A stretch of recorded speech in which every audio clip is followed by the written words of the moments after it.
ಎಲ್ಲರಿಗೂ ನಮಸ್ಕಾರ. ಇವತ್ತಿನ ಈ ಪ್ಯಾನಲ್ ಡಿಸ್ಕಷನ್ಗೆ ನಿಮ್ಮೆಲ್ಲರಿಗೂ ಸ್ವಾಗತ. ನಿನ್ನೆಯಿಂದ ಶುರುವಾದಂತಹ ಪರಿಸರ ದಿನಾಚರಣೆ ಅಂಗವಾಗಿ ನಾವೇನು ಆಯೋಜಿಸಿದ್ವಿ ಈ ಒಂದು international film festival which we have done in collaboration with Marupakam and Bangalore Film Society, and we also inaugurated a poster presentation or an exhibition in our gallery. Yesterday it started and it will be there for 15 days more in collaboration with Indian Institute of Science, and we also have Gamana Women's Collective as a collaborator for this particular 3 programs, the film screening, international film screening, and the poster exhibition, and 2 panel discussions. So yesterday we had a very lively panel discussion, and we are very sure that you will all enjoy today's panel discussion which we are going to have in a while now. And so I would like to welcome our 3 panelists for today, Naresh Narasimhan, Dr. Kshithij and Bhargavi Rao, to take the stage. We also have the President of Indian Institute of World Culture, Dr. Satyavati, with us, and the Joint Secretary Prasad Kumar also with us. And we also have the founder of Bangalore Film Society, George Kutti, also with us. So I just wanted to inform that this particular session was supposed to be moderated by Anupama Hoskere, who is really the pride of Karnataka. Recently she was awarded the 4th highest civilian award from the President of India, the Padma Shri. So for some personal exigencies she is not able to be present today. So I will be the moderator. However odd it would be, I will be the moderator for today. So with this, I would like to give a brief introduction of all the 3 panelists who are experts in this particular field of environment and done quite a lot of work in the last few decades. So I would just want to give a brief about each one. So each one have quite an amount of accolades and also achievements, but I will not go into very big detail, but a brief about each one of them. Naresh Narasimhan is the managing partner at Venkatesh Associates, a multidisciplinary award-winning architectural firm based in Bangalore, steeped in values of design quality, integrity, commitment, and ethics. VA has held a steady reputation for the design of benchmark projects across various topographies since 1969. Naresh trained as an architect at Manipal Institute of Technology. Further, he studied management at Harvard.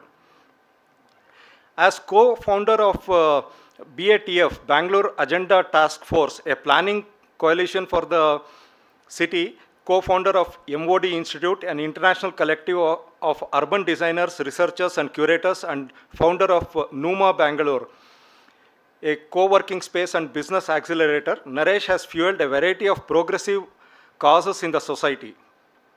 He also regularly advises government agencies on infrastructure development. Naresh is also a prolific speaker who has been invited to lecture at several national and international events. He maintains a healthy and eclectic work style with interests that range from social innovation, knowledge sharing, and communication strategies to cinema, art, and popular culture.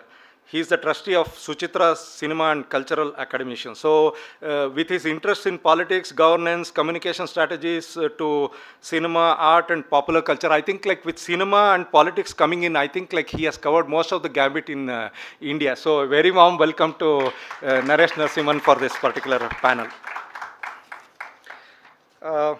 We also have Dr. Kshithij with us, deeply committed to social justice and planetary health.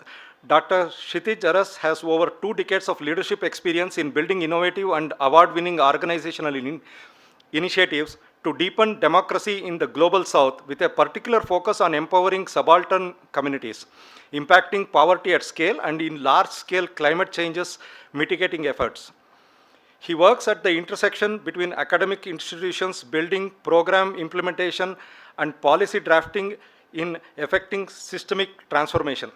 In fact, his constant effort in seeking knowledge and reason, he has been shaped in multidisciplinary academic pursuits from the best of best universities to suit the demands of the work what he has undertaken.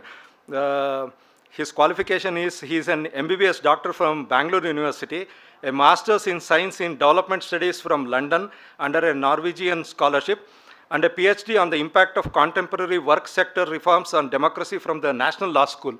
So premier to premier institution. So he sort of like, I don't know, from law to public health to personal health. So welcome again, Dr. Kshithij.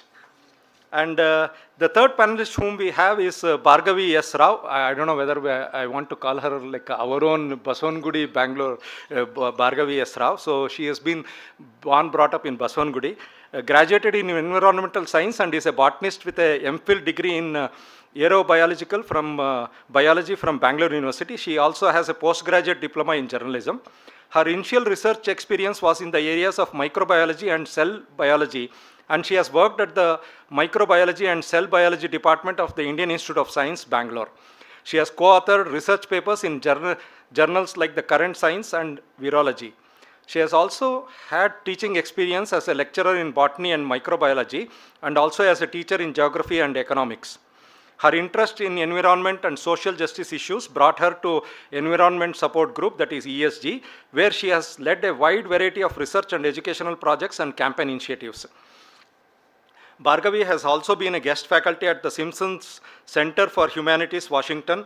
She has been a co-speaker at many of the talks and workshops on issues of environment and social justice in universities across USA, Germany, Vietnam, and China. In recognition of her long-standing contribution in the voluntary sector, the Association for India's Development has awarded her the Satiship between 2010 to 2013. As senior fellow, Bhargavi is also involved in overseeing research and educational efforts. As trustee, she is also a member of the organization's executive committee. She has worked with Center for Financial Accountability, Public Health Organizations, and also Azim Premji Philanthropic Initiatives. So with this, I would like to sort of introduce and welcome Srimati Bhargavi S. Rao for this particular panel discussion. So as I said earlier, I will just also be moderating today's session. So once again, welcome to all of you.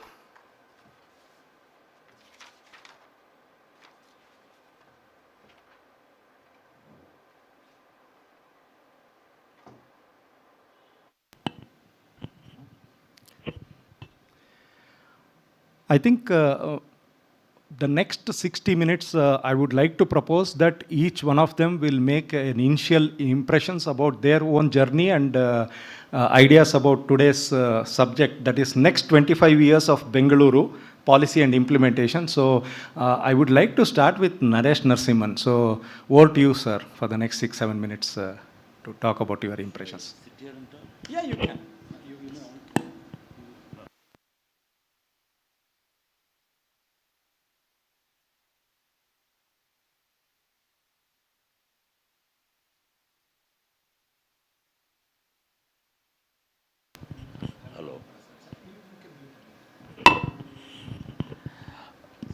Good evening.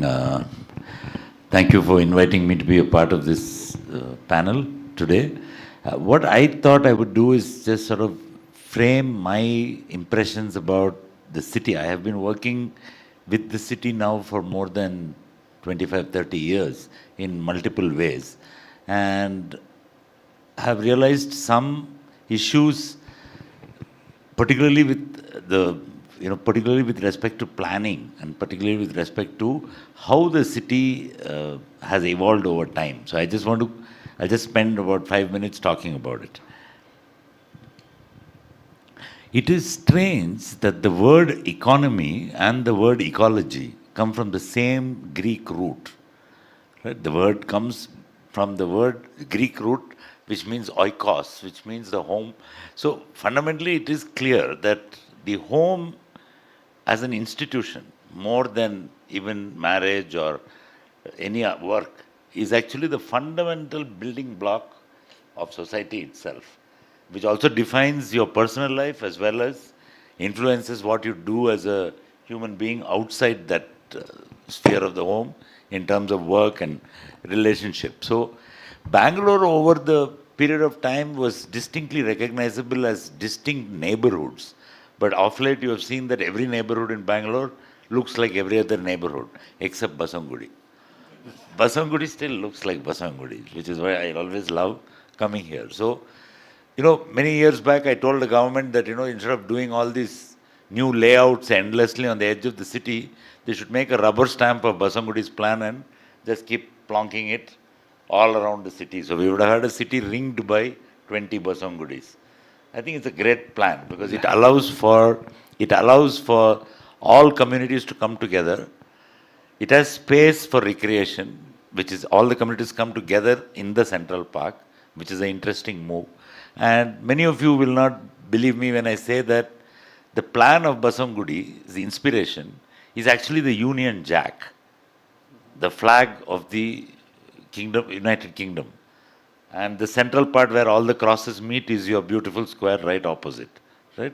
So, but it's an unusual design. It was made by a Britisher called Standish Lee many years ago, and commissioned, of course, by Diwan Sheshadri Iyer. Nobody moved here. It was finished actually it was formed in 1894. And for that kind of vision to have this kind of roads, this kind of social distribution, this kind of designated market areas, even designated religious spaces for all communities. And, maybe it's politically incorrect, but it was segregated by community at that time, which was probably the prevailing social practice at that time. But overall, it has emerged as a fantastic idea of a neighborhood, but unparalleled in the country. So, to further illustrate, it is also an extraordinarily self-sufficient neighborhood, in the sense that you have the bazaar on one side, you have residential places on the other side, there are places for other kinds of uses, even office buildings, people work from here, etc., etc. So, world over, it is coming back to this kind of, we in India, we commonly bandy terms like CBD and suburbs. We think CBD is somewhere near MG Road. And these are all fossil fuel era ideas when they thought the fossil fuel will never end. I think we're going to finish off petrol in about 2040 or something. That's the last time you'll see petrol. Something has to be done before that. But these were built in a very Western framework where the business was in one part of the city and everybody drove in a car far away to live somewhere else, in a suburban. In India, it doesn't work like that. Right? So, the question then comes, the big move today in many Western cities, particularly in Paris and that what we have taken for granted all our lives, they have come rediscovered it as usual, called the 15-minute city.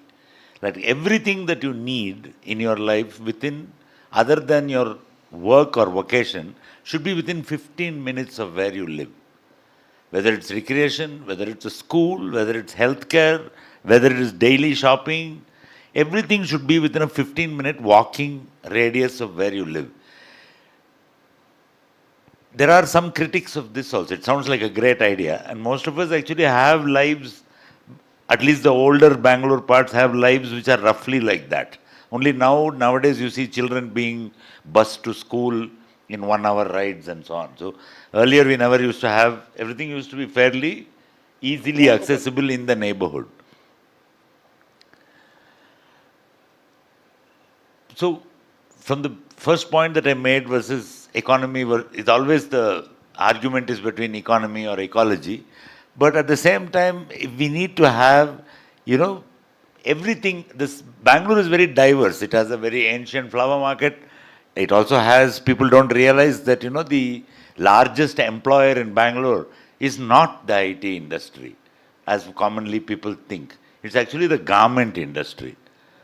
Okay, and people don't even realize that there are literally more than 1 million people working in the garment sector today, and who are largely invisible to all of us on a daily basis. And everybody is just making infrastructure for the IT fellows, and nobody ever looks at the people who actually deserve much more attention, right? And you also have now newer kinds of businesses which, one of the reasons touted for the recent election debacle that our ruling party has gone through is rising unemployment in India.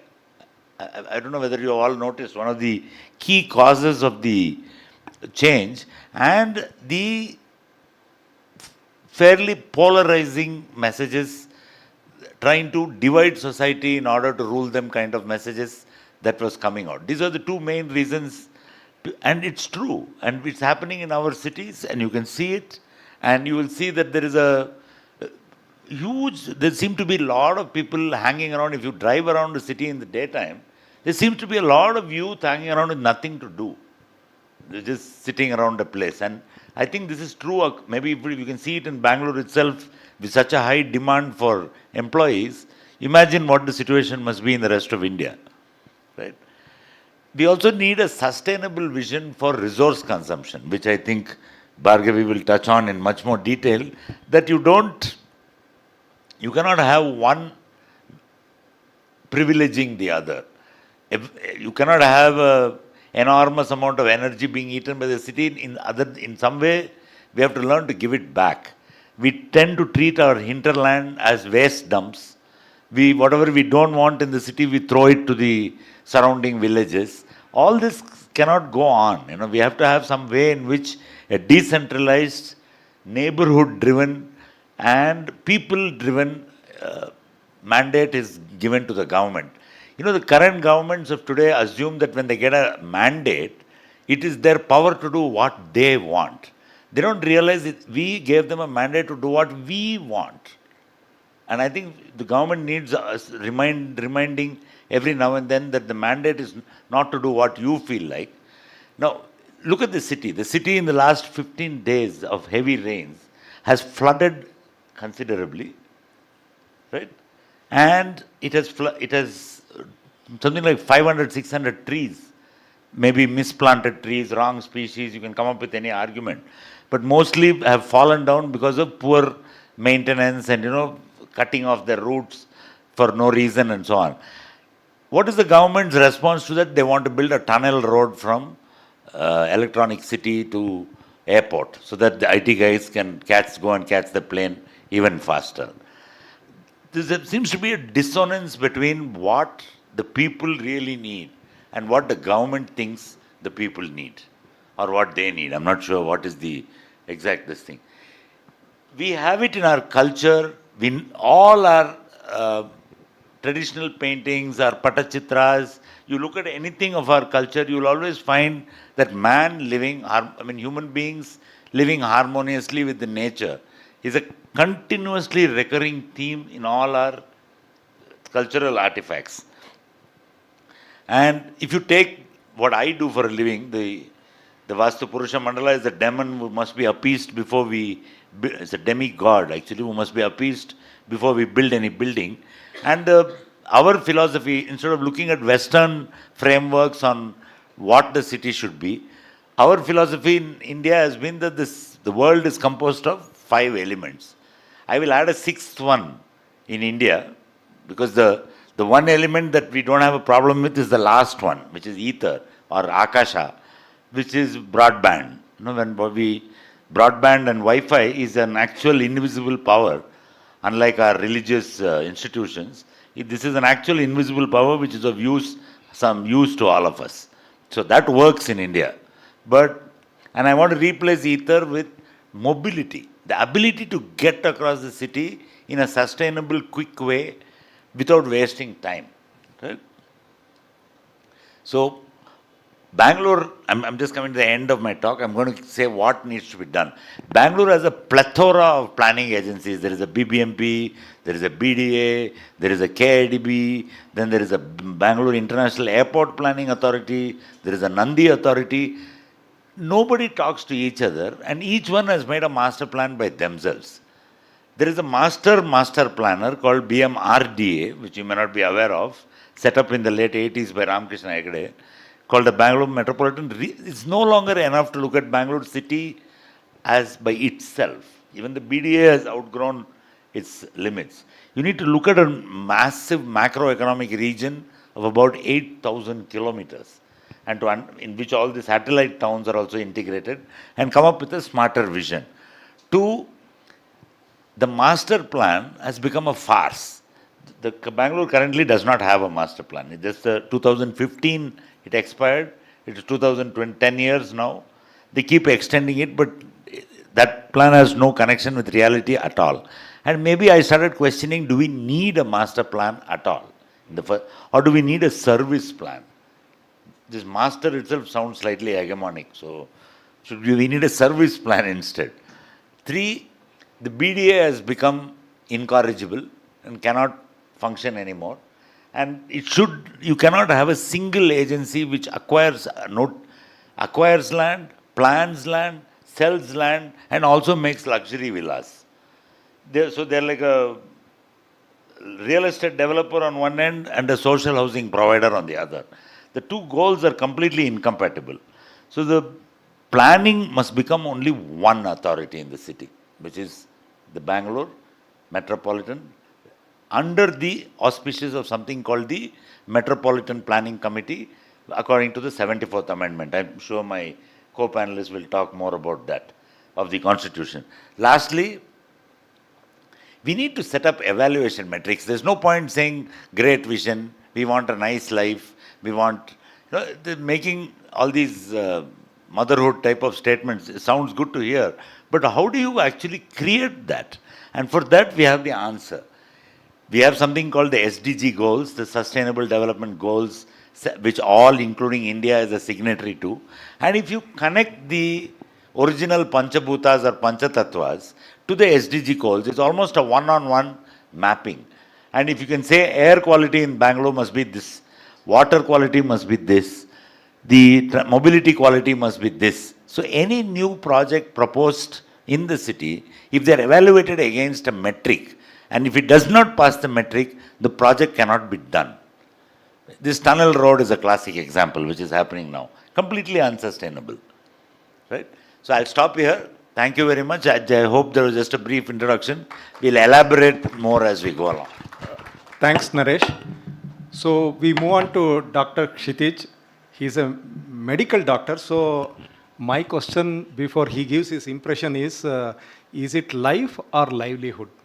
Because always we talk about like whether we need to have a life before we can even think about livelihood. But again, it comes back that whether the livelihood is there sustainable so that the life will sustain. So is it life or livelihood? And other point taking from Naresh, so one of the points what I will come back to him, but also I would like you to also comment is, when we look at the entire topography of Karnataka, it is around 191,000 square kilometers, out of which Bangalore is one of the 31 districts.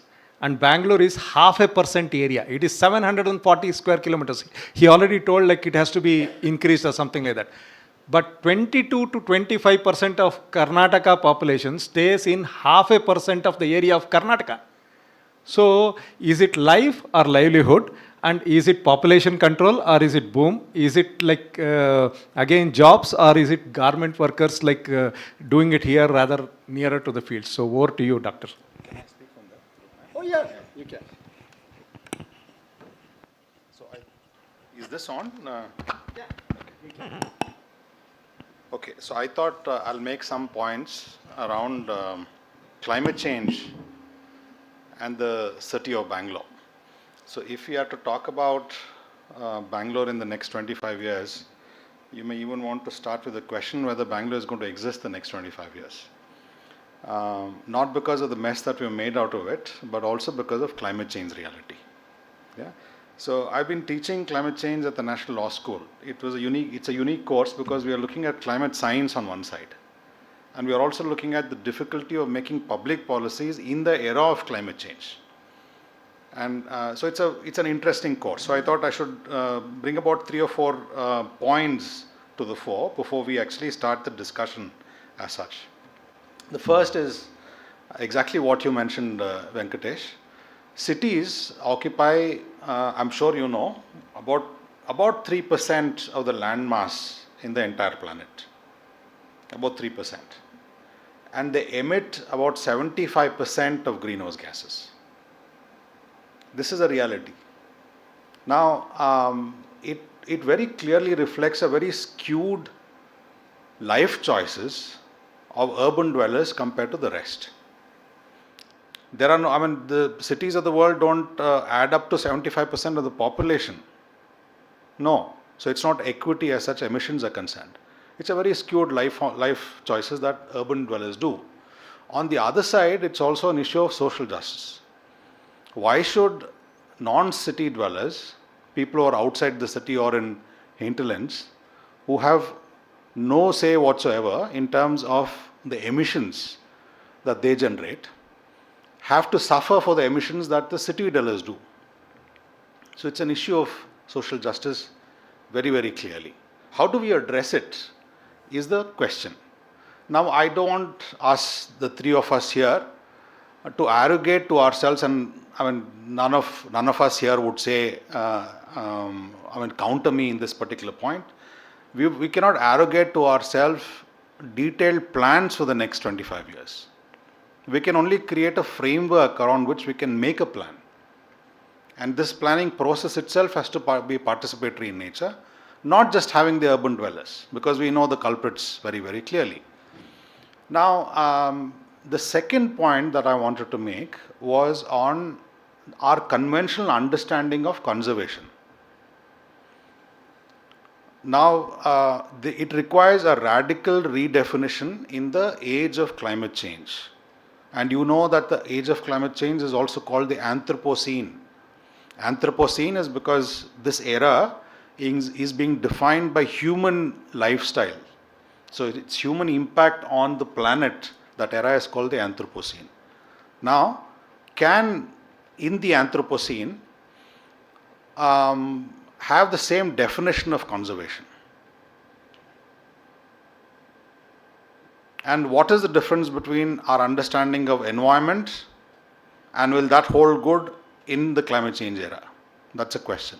Let me just give you an example. How much of carbon dioxide will a fully grown tree absorb in the year? Any idea? About 25 kgs. A fully grown tree. So we are talking about a tree which is at least 15 years old. And so if you average out the emissions that we generate, the residents of the city of Bangalore generate, 10 million people.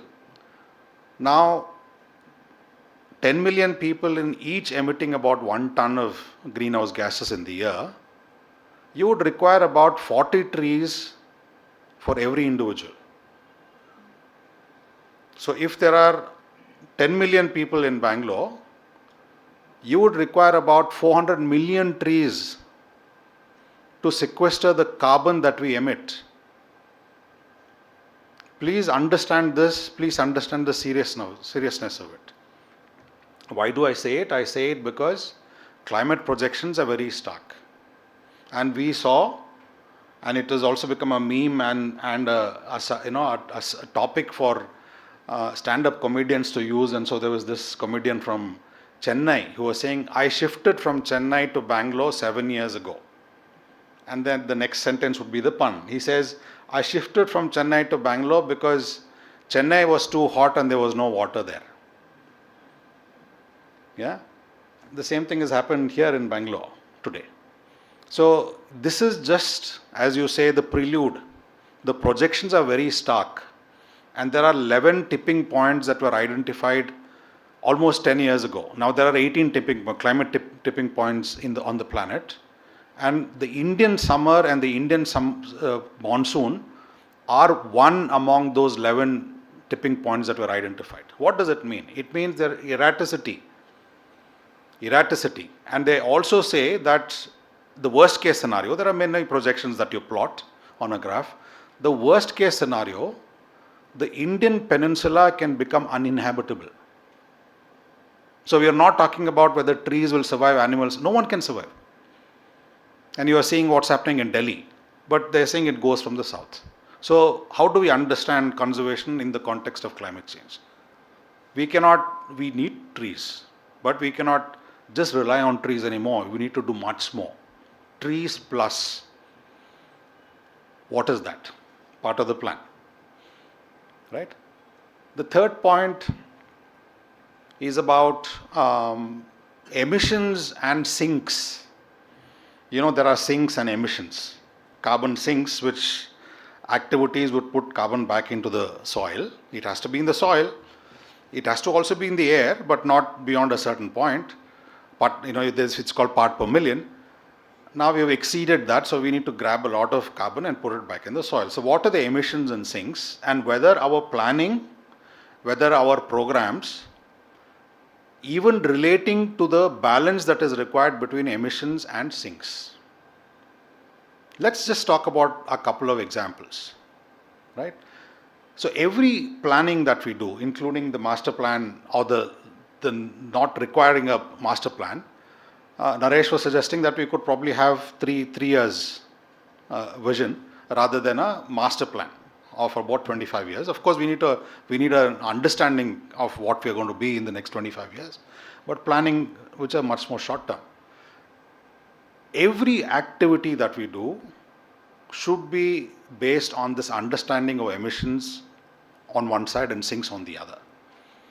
Let's just talk about the Bangalore International Airport. The Bangalore International Airport is a conscious decision by the government to have an airport about 35 kilometers north of the city.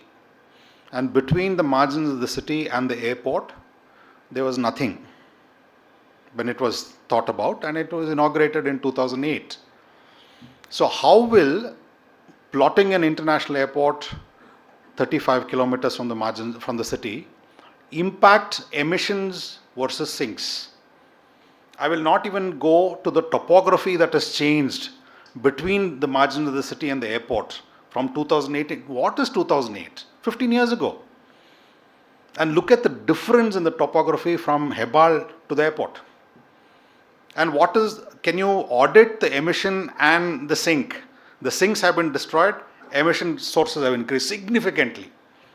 Right? But I don't want to get deeper into it. Let's just talk about the taxi that we take. And every time the Bangalore International Airport comes with a report, either every month or annually, and say 20 million passengers use the Bangalore airport. When they say that, my immediate thought is, most of those people, let's assume about 75% of those people would have taken a taxi. So you're talking about 15 to 17 million people using taxis from wherever they are in Bangalore to the airport. Can you imagine the carbon emission from that travel, just the travel alone to the airport? So you cannot have a vision for a city in the climate change era without considering this very, very, very clearly. The last point that I wanted to make is about the grander narrative. What is development? What is development? And I don't want to sound radical. So when I quote an article which came in New York Times, and it was also published in Deccan Herald 10 days ago, on 40 years of the neoliberal experiment. 40 years of the neoliberal experiment, and how, when you say 40, you're talking about a little over 40 from 70s to now, and how 40 years of that experiment of neoliberalism has destroyed the planet. That was the article, essentially. And so when I quote that article, immediately the response, oh, are you a communist? This is again the making of a grand narrative which defines what development is, what GDP is. Hero Bikes reported a domestic sale drop by 20% this month. And at the end of December, beginning of January, there was a very jingoistic article. Everything is jingoistic in India today, right? Now, a jingoist article saying that for the entire year in Pakistan, only 5,000 new cars were sold. Right? And the next sentence is, we sell that and more in a single day. Yeah? Well, I think it's foolish to even compare ourselves with any other country, but to actually feel jingoistic about the number of cars that are getting sold. right? So you can very clearly see that the ideology, the dominant ideology of the time, which defines everything from the narrative, our individual goals, what we make our children study, the worldview that we have, it defines everything. This grander narrative. That is anti-planet. There's absolutely no doubt about it. So these plans have to. I'll give one example, and you may know about carbon credits. Carbon credit is that you incentivize people who are sequestering carbon in the soil, and this incentivization is done by companies or anyone else who's emitting more than the limit. So you're buying credit from someone. So I saw this picture of a very quaint small hamlet somewhere in the global south. It could be India, Indonesia, wherever. And the slogan was that, look, this is how quaint people live. They have to be provided with carbon credit. There's an irony here. Look, they have been living that life for I don't know how many years, thousands of years probably. Social security, access to health, access to choices if they want to make the choice of education or whatever is compulsory. But are you imposing your idea of development and saying, look, they need to be provided carbon credit? Okay, they're living a quaint life. Suddenly, let's assume that Hamlet gets 1 crore rupees tomorrow. What will happen? What will happen to the people in that village? How will they use that 1 crore rupees? Buy cars? What will they do? So, we are actually in a dilemma. This grander narrative is limiting our worldview, and that limited worldview is also limiting the policy direction that we take. Where if I say something or someone else says something, that is immediately called ideological, anti-national.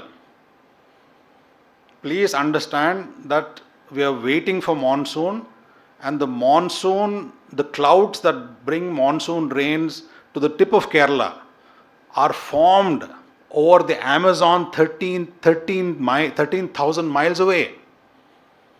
So if a president there, let's assume Bolsonaro, because he was only openly talking about it, if Bolsonaro comes and destroys the hamlet, destroys Amazon, there is no monsoon for India.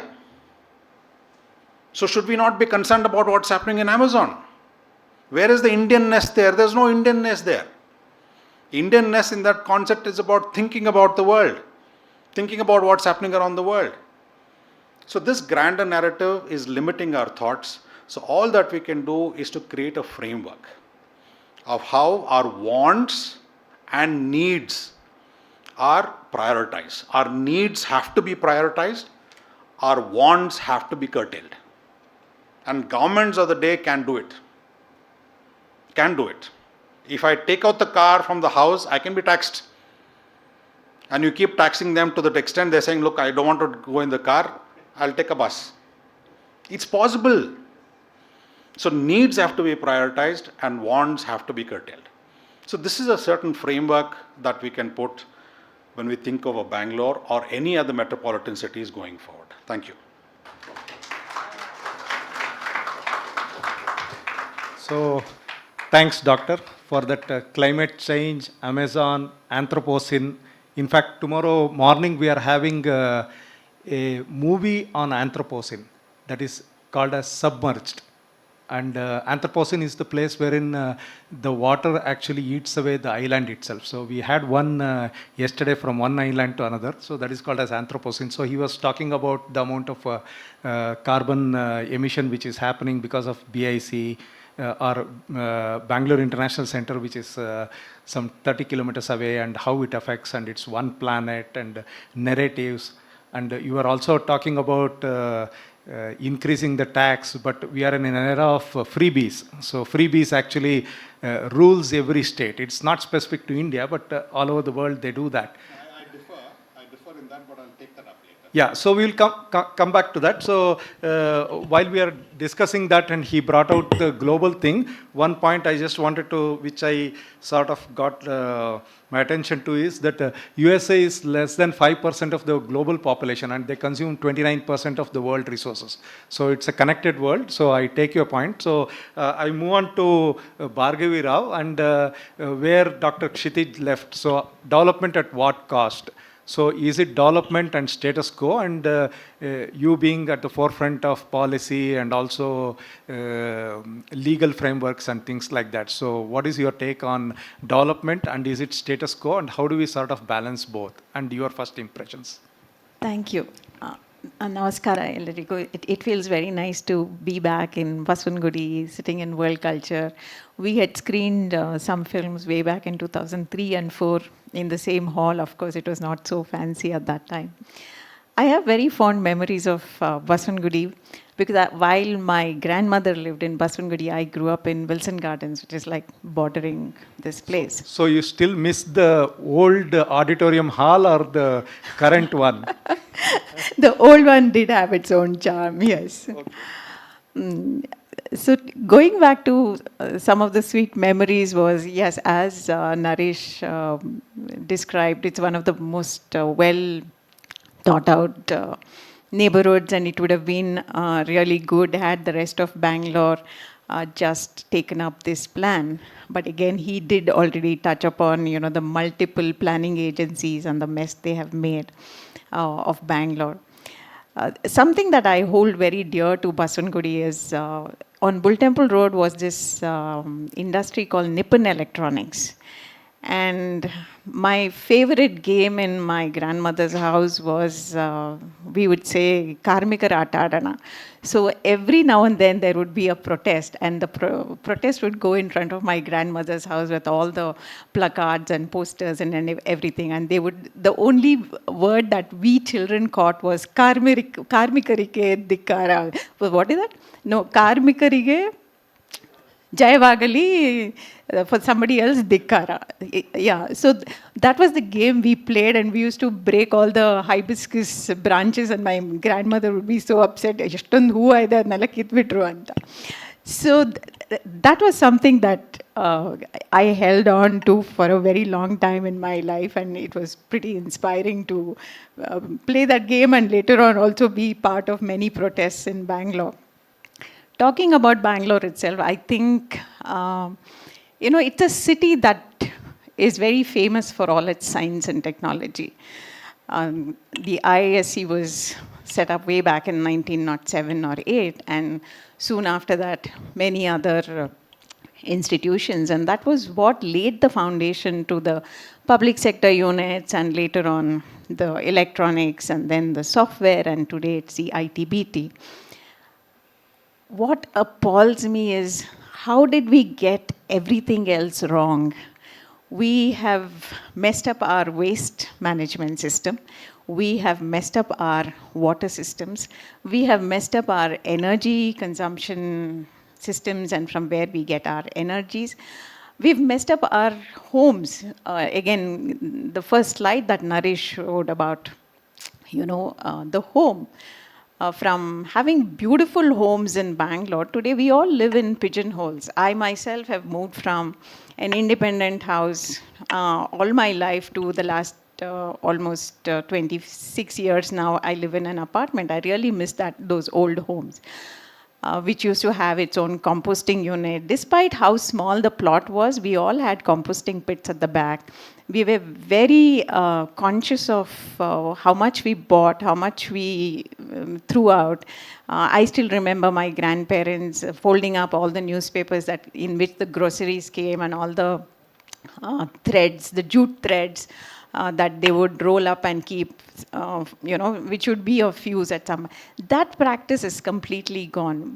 I guess it's that, we've lost in the greed of having achieved, and we think we live in, some kind of a fancy land.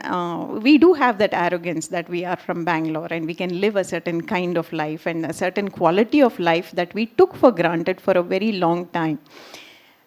Again, going back to, talking about the quality of life, I remember running around wild in parks. Most of the parks in and around Bangalore, both in Baswangudi and in Wilson Gardens, they would just have some normal grass growing at that point of time, and we would roll on the grass and nobody telling us don't roll like that. That's how we grew up. But today all our parks have some exotic material. or it's of complete ornamental value. It has no botany left in it. And it's doused with fertilizers and pesticides, and it's very toxic. And the parks are kept closed for most of the day, except for a couple of hours in the morning. That has been a battle by itself. So we've just lost out on everything. So going to the topic of why we are sitting here today, this whole Environment Day, I think this year's theme has been ecosystem restoration. So moving forward again with all those goals that we have, SDG goals and various other international agreements that our country and our city has signed up. I'm sure most of you know, Bangalore has been one of the first cities to sign up for the Paris Climate Accord. We signed up because we wanted to be very popular. And without understanding what we were signing up for, BBMP went and signed up for the Paris Climate Accord. And when we asked them, what is it that you want to do? Because signing up for something like that will also need, some kind of action at the local level. But they had no plan in place.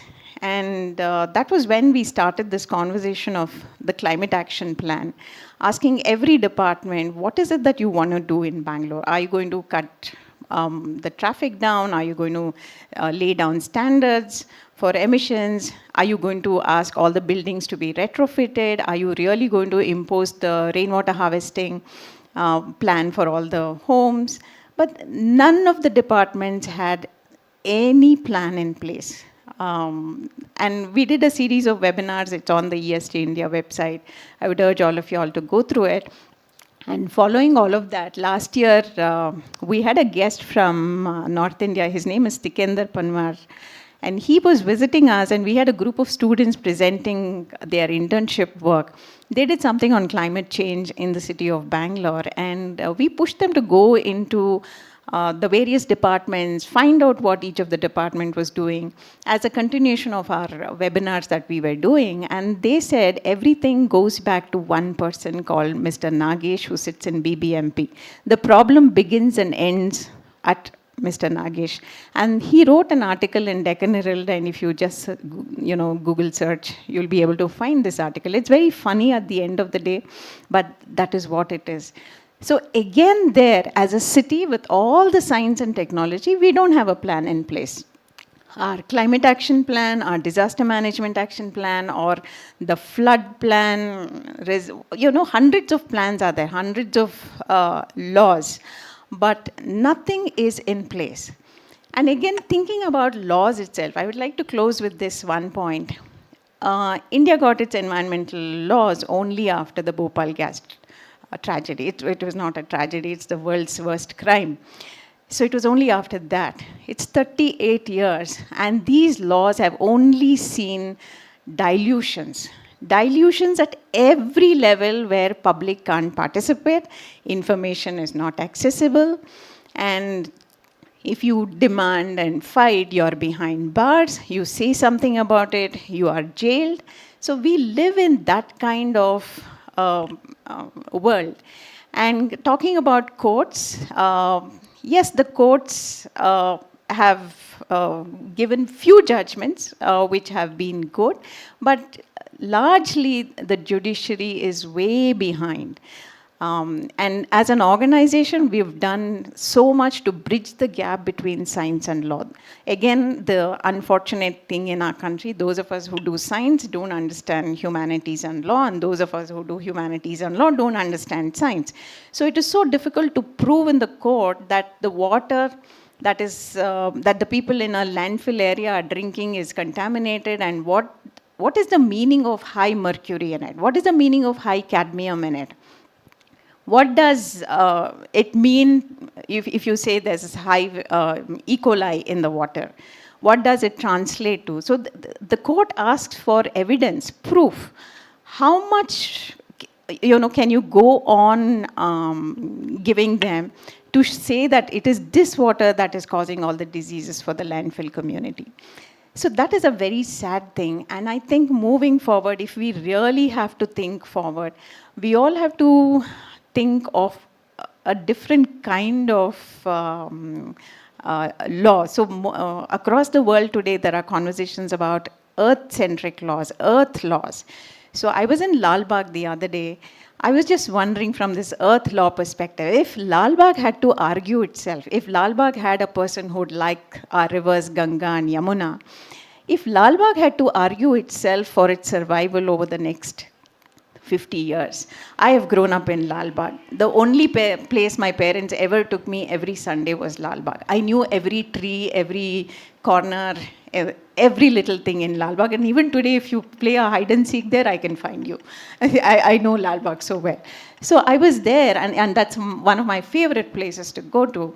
It was, again, very sad to see the mango and the jackfruit mela and the mess that it has created in Lal Bagh, and the amount of plastic it has created in Lal Bagh. So if Lal Bagh was to argue for itself in the High Court of Karnataka, saying that I have been a park, which was started by Tipu Sultan and Hyder Ali, and these are the things, the richness that I have, this is what I contribute to the water, to the air, to the aesthetics, to the recreation, to public health, would it stand a chance of survival rather than we arguing for it from the existing environmental laws, because our environmental laws have completely failed us?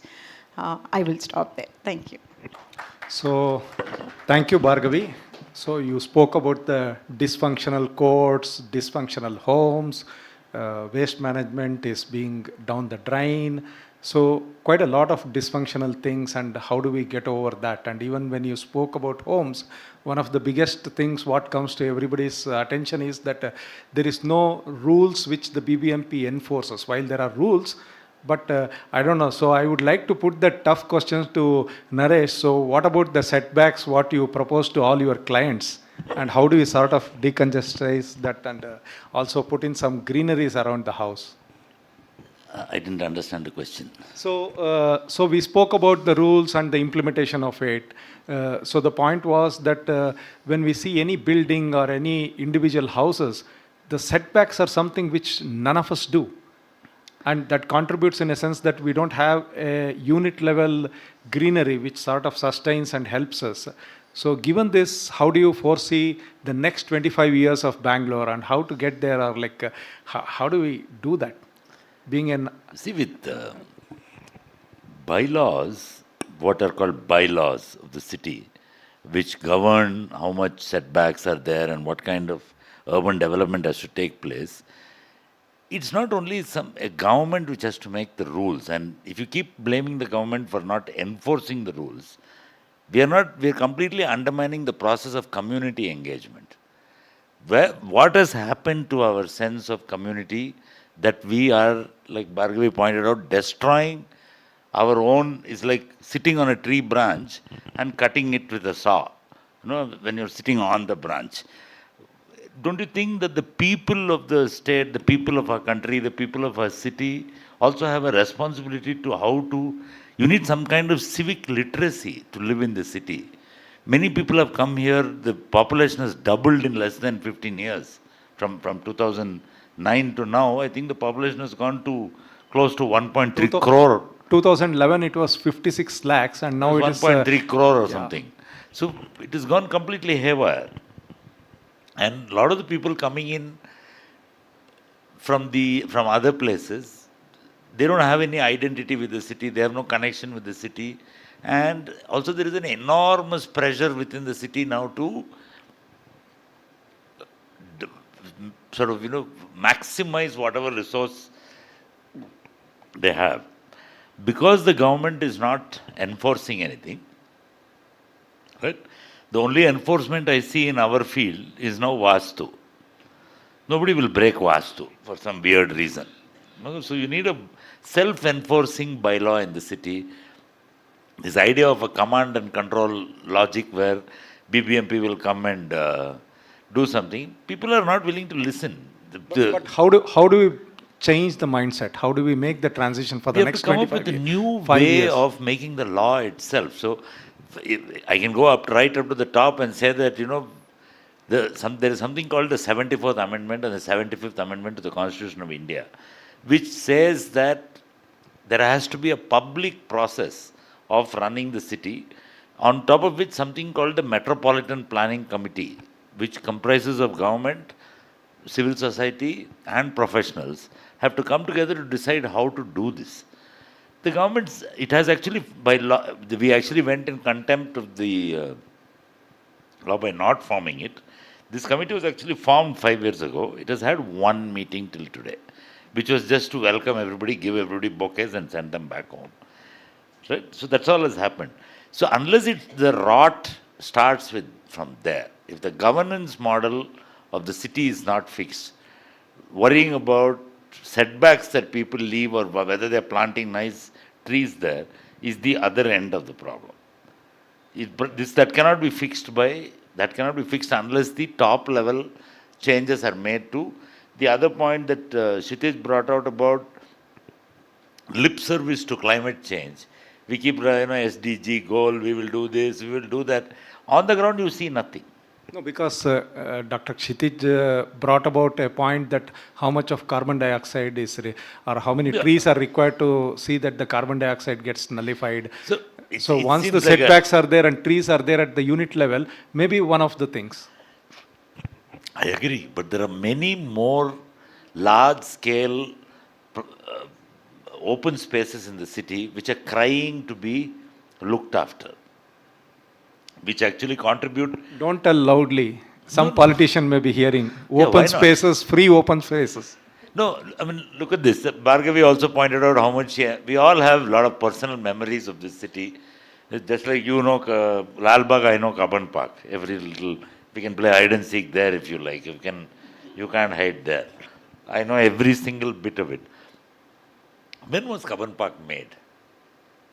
When was Lal Bagh made? Lal Bagh was made around the year, it was started around the year 1780 by Tipu Hyder Ali at that time. The carriages were brought in and it was actually made as the house for the viceroy of this particular place. The Britishers sort of wanted a cool resting place, so they saw some trees and all. So we had 200 years of Basavangudi, you were also part of that, so we sort of traced back. So the trees were already there, so maybe the Kempegoda's time, and they wanted some glass house to be built there and they started. Lal Bagh, Bangalore was a fairly bleak landscape at that time, and Lal Bagh was completely planted. It is not natural. The whole city of Bangalore was very blank till the British came, and one of the first notes William Buchanan writes on seeing the city, he said, "For in this arid land, everything must be watered." And he called this an arid land. And there was a systematic methodology, whatever you might say about British occupation and how they stole all our money, there's some things they did right. They made sure that the place was well planted and looked after at that time. Lal Bagh is about 110 acres, 120 acres, I think. Kaban Park is about double of that. So it is 240 acres. Lal Bagh is about 240 acres. Yeah, or so. Kaban Park is now it's shrunk. We have another giant asset in the middle of the city that nobody talks about, which is 450 acres of open land. Can you tell me which one? Huh? Stadium you are talking no, it's the Bangalore Palace. Bangalore Palace. It's 445 acres. It's staring at you in the face. It is what I call a private public space. It is a public space which for some reason is taken over by private interests, including our erstwhile king, who occupies only 11 acres out of that. It's unbelievable. The palace itself occupies only 11 acres out of 450 acres. About 40-50 acres, some real estate developer has taken over. Another 40-50 acres, all these wedding halls. 4 or 5 chow trees are there, all temporary they tell, but the permanent temporary thing. Yeah, but 450 acres is the size of that one property, and it is inaccessible as a green lung to any of us. Why is that? Simple questions like that we should start asking the government instead of. It is important. Today, it may not be that easy with this level of population pressure to go back to some idyllic world where we all had our fantastic quarter-acre plots and we had a bungalow in the middle and we dogs could run all around the house. We could have, all our fruit plants all around and the ornamental plants. That may be an utopian dream which is not possible anymore. And we have to also accept it. But at the same time, making sure our public spaces are well looked after, are made sure that both from a carbon sink point of view, also from a sponge point of view. The other big issue nobody is addressing in Bangalore is, she pointed out already, we have a mess in terms of solid waste management, where we are taking all our waste and throwing it into the hinterland, and it is spoiling the lives of people there by landfill, leachate and various other problems. We also have a huge problem with liquid waste. Sewage. Sewage is 85% recyclable water. Less than 10 to 15% of sewage is actually pollution, is the pollution. Every single day, and it is difficult to imagine what it is. So let me start with the other way. If I say 1,000 liters, what comes into your mind? You pay your BWSSB bill every month, water bill, in units of 1,000 liters, right? How much does 1,000 liters cost you? Does anybody know in the audience? The BWSS bill is the last item in our priority. 30 rupees max, 8 rupees. It costs 9 rupees today. 1,000 liters. How much do you think that bottle of water down there costs? That's half a liter.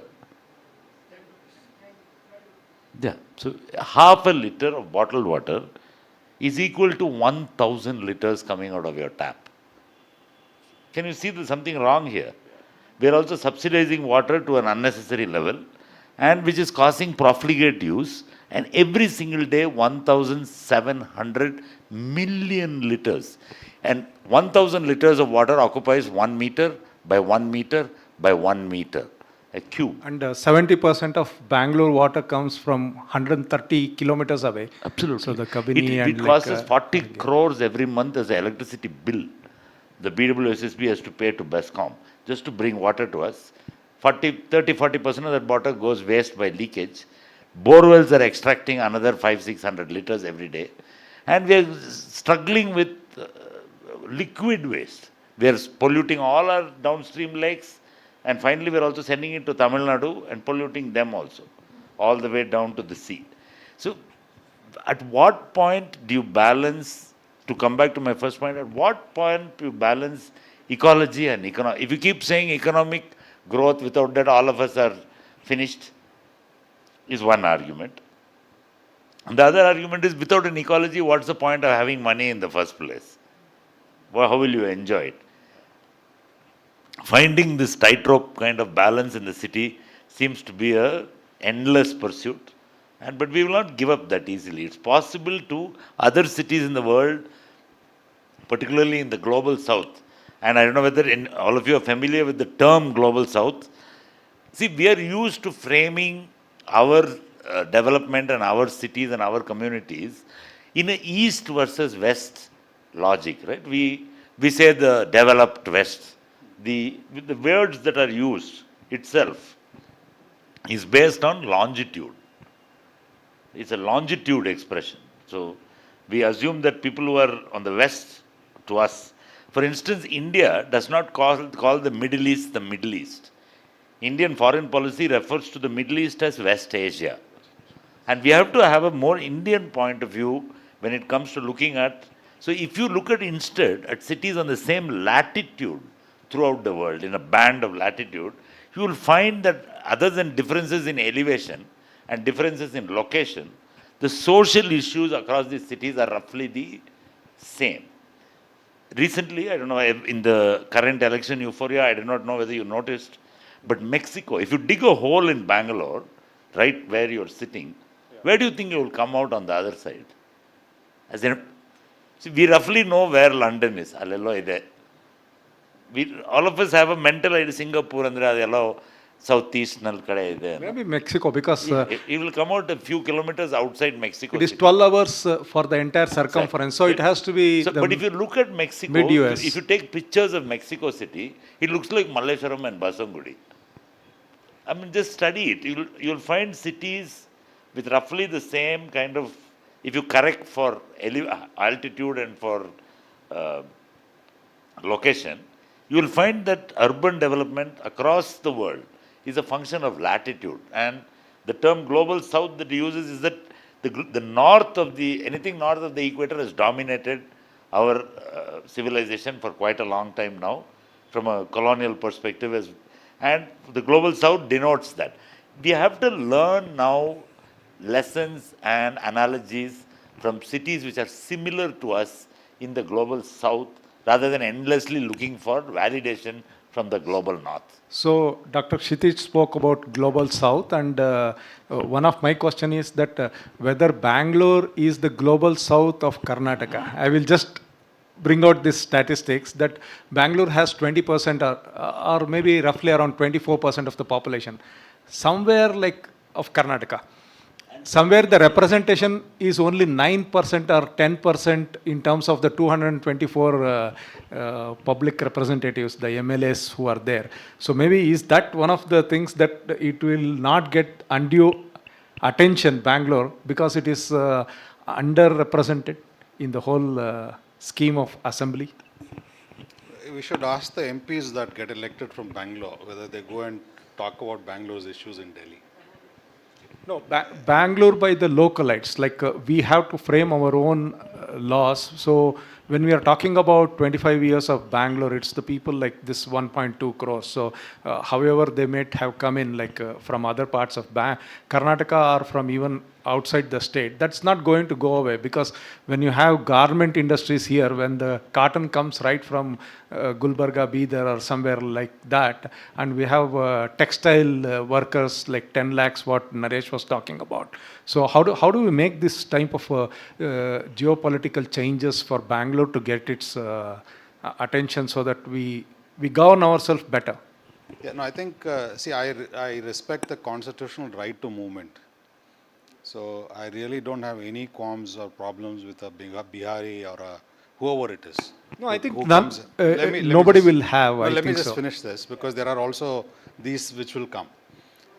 But I'm as much as a Kannadiga as I can be, and yet I respect the constitutional right to movement. Now, what the problem essentially is this, the general understanding that we need to have of a center periphery theory. So if people have to migrate, it has to be out of choice rather than out of force. So Bangalore attracts people not because of its weather alone. There are some people who would want to come here for weather. I don't know how many would in the future, but it is because the periphery gets marginalized. This whole idea of marginalization has come from the center periphery theory. So you create so many centers around the capital city, and everybody is forced to migrate. So if you look at rural policies, they are designed to ensure that people migrate into cities. They don't even, if you look at the policy language, you don't even call them people anymore. You call them surplus labor. Surplus labor. So people in villages are called surplus labor, not people. And those surplus labor, the only future that a country has, according to that kind of understanding, is if you push that surplus labor into cities, urbanization, right? And so this obviously will populate cities and create the mess that we are in, because once you have a policy which dislocates people from one area and into the cities, the city should be prepared enough. And this is where the governance structures come. But I'm not even concerned about the misgovernance of the yore. I'm talking about, can that misgovernance maintain the city as it is into the future, given the situation that we are in? It's for us to think. But maybe the politicians across hue, so I'm not even picking out any parties, so they would give better focus to Bangalore if the heft is there with Bangalore in terms of a representative number of MLAs to the population what we are in. So what are your thoughts? So you think that might be one of the things wherein we can get sort of, because Bangalore has 28 MLAs, but our population is 23%. So we should be roughly around 60 MLAs or 65 MLAs of Bangalore, or maybe 60. We need the third tier. Bangalore we need a third tier of governance as per the Indian law. the corporation elections have not been held for almost 5 years now. None of the parties want. Yeah, because you see, in India, an MP behaves the like tragedy. Yeah, in India, MPs behave like the MLA. The MLA behaves like the corporator, and the corporator is left to become a garbage collector. This is the tragedy of the power concentration. They don't want to see Let how go many the power, so they want more and yeah, more of how to many themselves. people can one person talk to? No? Even 10,000 looks like a lot of people. Like in an MLA constituency, there are more than 2-3 lakh sometimes in one single constituency, right? No, I'm saying the small, even Shiva Nagar will have 2-3 lakhs of people. You need much more granularity to be able to have some voice of No, the that people. was my point. Like, should we have more representatives and voices? By law, you should have the third tier of government. But the issue in India is that the state wants to control the city. Because the other point which Kshithij brought out is that saying, okay, Bangalore has 24% of the, it produces 75% of the economic output of the state. Right? And that is, if you look at 28 MLAs in Bangalore city, 27 in their election affidavit have declared that their primary source of income is real estate. It's not even something to hide anymore. This is what they do. And if that power goes away, Maybe that is one of the qualifications required to stay. No, but it's really strange. And you find that nobody else from any other profession is coming in to control the city, right? That it becomes, Nobody else can come in, so I think so. it's not that nobody else can come in, but I'm saying this is how the trend has happened. And unless this is now, each assembly segment has got at least 4 or 5 sub-corporator representatives, so that the number of people talking to one person is not more than 30,000 at least. 1:30,000 ratio, if it is not there, it is almost impossible to talk about self-governing cities. You can have as many ward committees as you like. You can even the ward committee experiment that was done in Bangalore 2-3 years ago was quite starting to becoming successful. People were having a voice. We were able to. I've attended many of those meetings. There is a certain with an MLA, that fellow doesn't have time to meet. He has to make an appointment to meet himself. Right? That is the tragedy of being an MLA or an MP today. It's just becoming like too much. And why is an MLA supposed to sit and make laws for the city, just like our MPs are supposed to sit and they are called lawmakers, right? The other word for this thing. Instead of that, what are they doing? Deciding who gets what garbage contract and who gets what maintenance contract. So road contract. maybe bringing back that garbage thing. So how to declog Bangalore then, like in the next By 35? it So is- maybe I just Bhargavi want to would. make one point. I don't want to keep saying that the government is only responsible for this. Recently I did this project for the city called the K100 Arakali restoration project from Majestic to Bengaluru. It's a reasonable success. And the funny thing that we are finding is that people in the affluent parts of that drain is a very strange drain. It goes through Kalasipalya, which is a mix of very traditional communities from all castes living there. It goes through Sudham Nagara, which is a mix of migrant communities. It goes through Shanti Nagara, which is all institutional buildings. It goes through what is today called a slum development board area called Laksandra and Adugodi, that old Koramangala belt. And then it goes through Koramangala ST bed, which is an upmarket BDA layout. And then finally reaches Balandur Kere.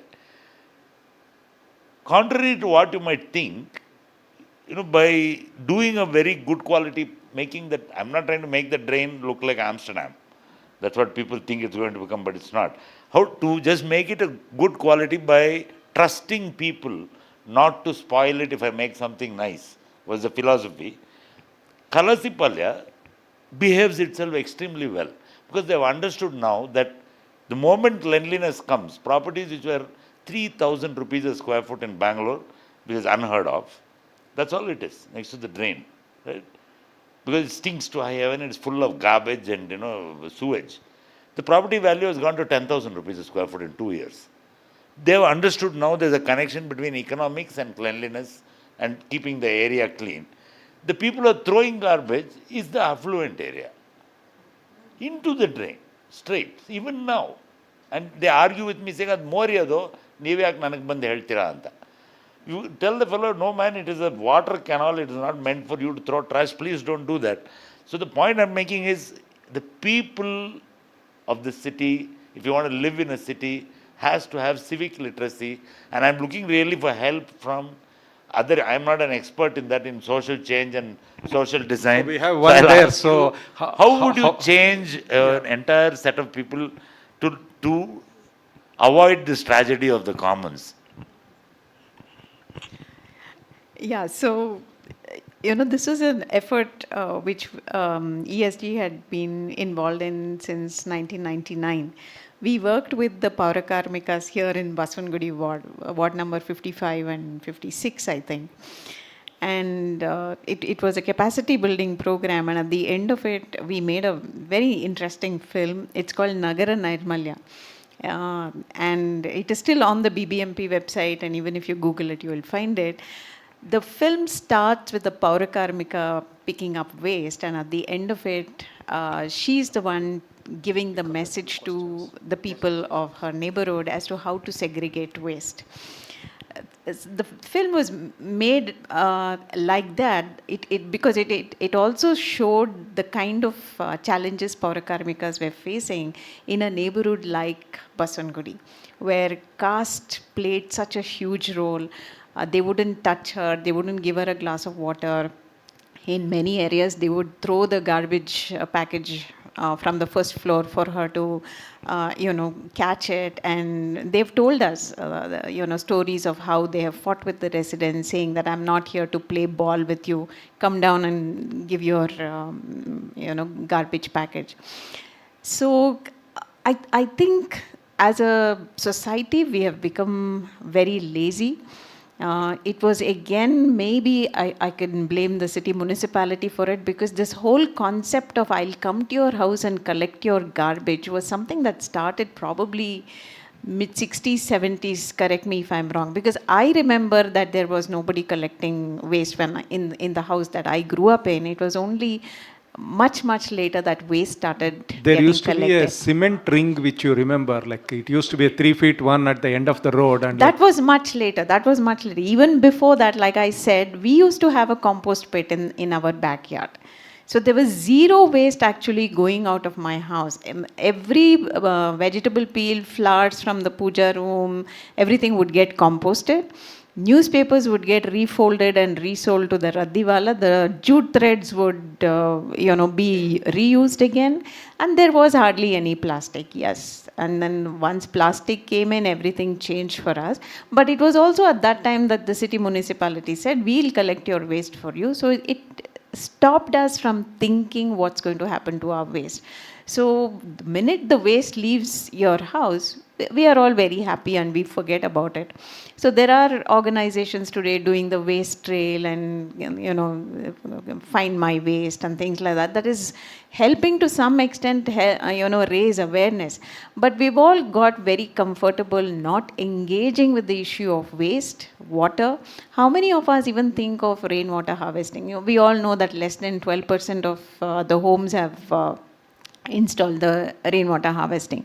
And now we are also not bothered about the energy, because for some time, yes, Siddaramaya's the 200 units, I thought played a very crucial role, because even in my apartment, everybody was very conscious. I said, okay, this is a great way of asking people not to use too much energy, because how many of us know where our energy comes from and at what cost it comes from? The energy that we use through the day-to-day comes from Pavagada. And that comes at a huge cost. We are all very happy. Our Prime Minister is happy. DK Shivkumar is happy. Everybody is very happy. But if you go to Pavagada, you will understand the cost at which that solar energy is coming to us. So through the day, it is solar. During the evening, we shift a little bit to wind. And in the night, it is coal-fired and very little coming from hydro. So how many of us know that? And all these energies come at a huge cost. Like I said, in Pavagada, the large chunk of land has been given by small and marginal farmers. That means They have lost 1 to 2 acres of land, and the compensation they are getting, it's not compensation, it is lease amount that they are getting is just 21,000 rupees per acre per annum. So a family which has 3 acres, they have to survive in 60,000 rupees in that year. The youth have migrated out, they are all here in Bangalore. Like Naresh said, they're all just hanging around because not everybody can make it to a Swiggy delivery boy job or construction work job. So they're just loitering around. A recent report from CMIE has said that nearly 8% of our youth in the country are unemployed. This is a report.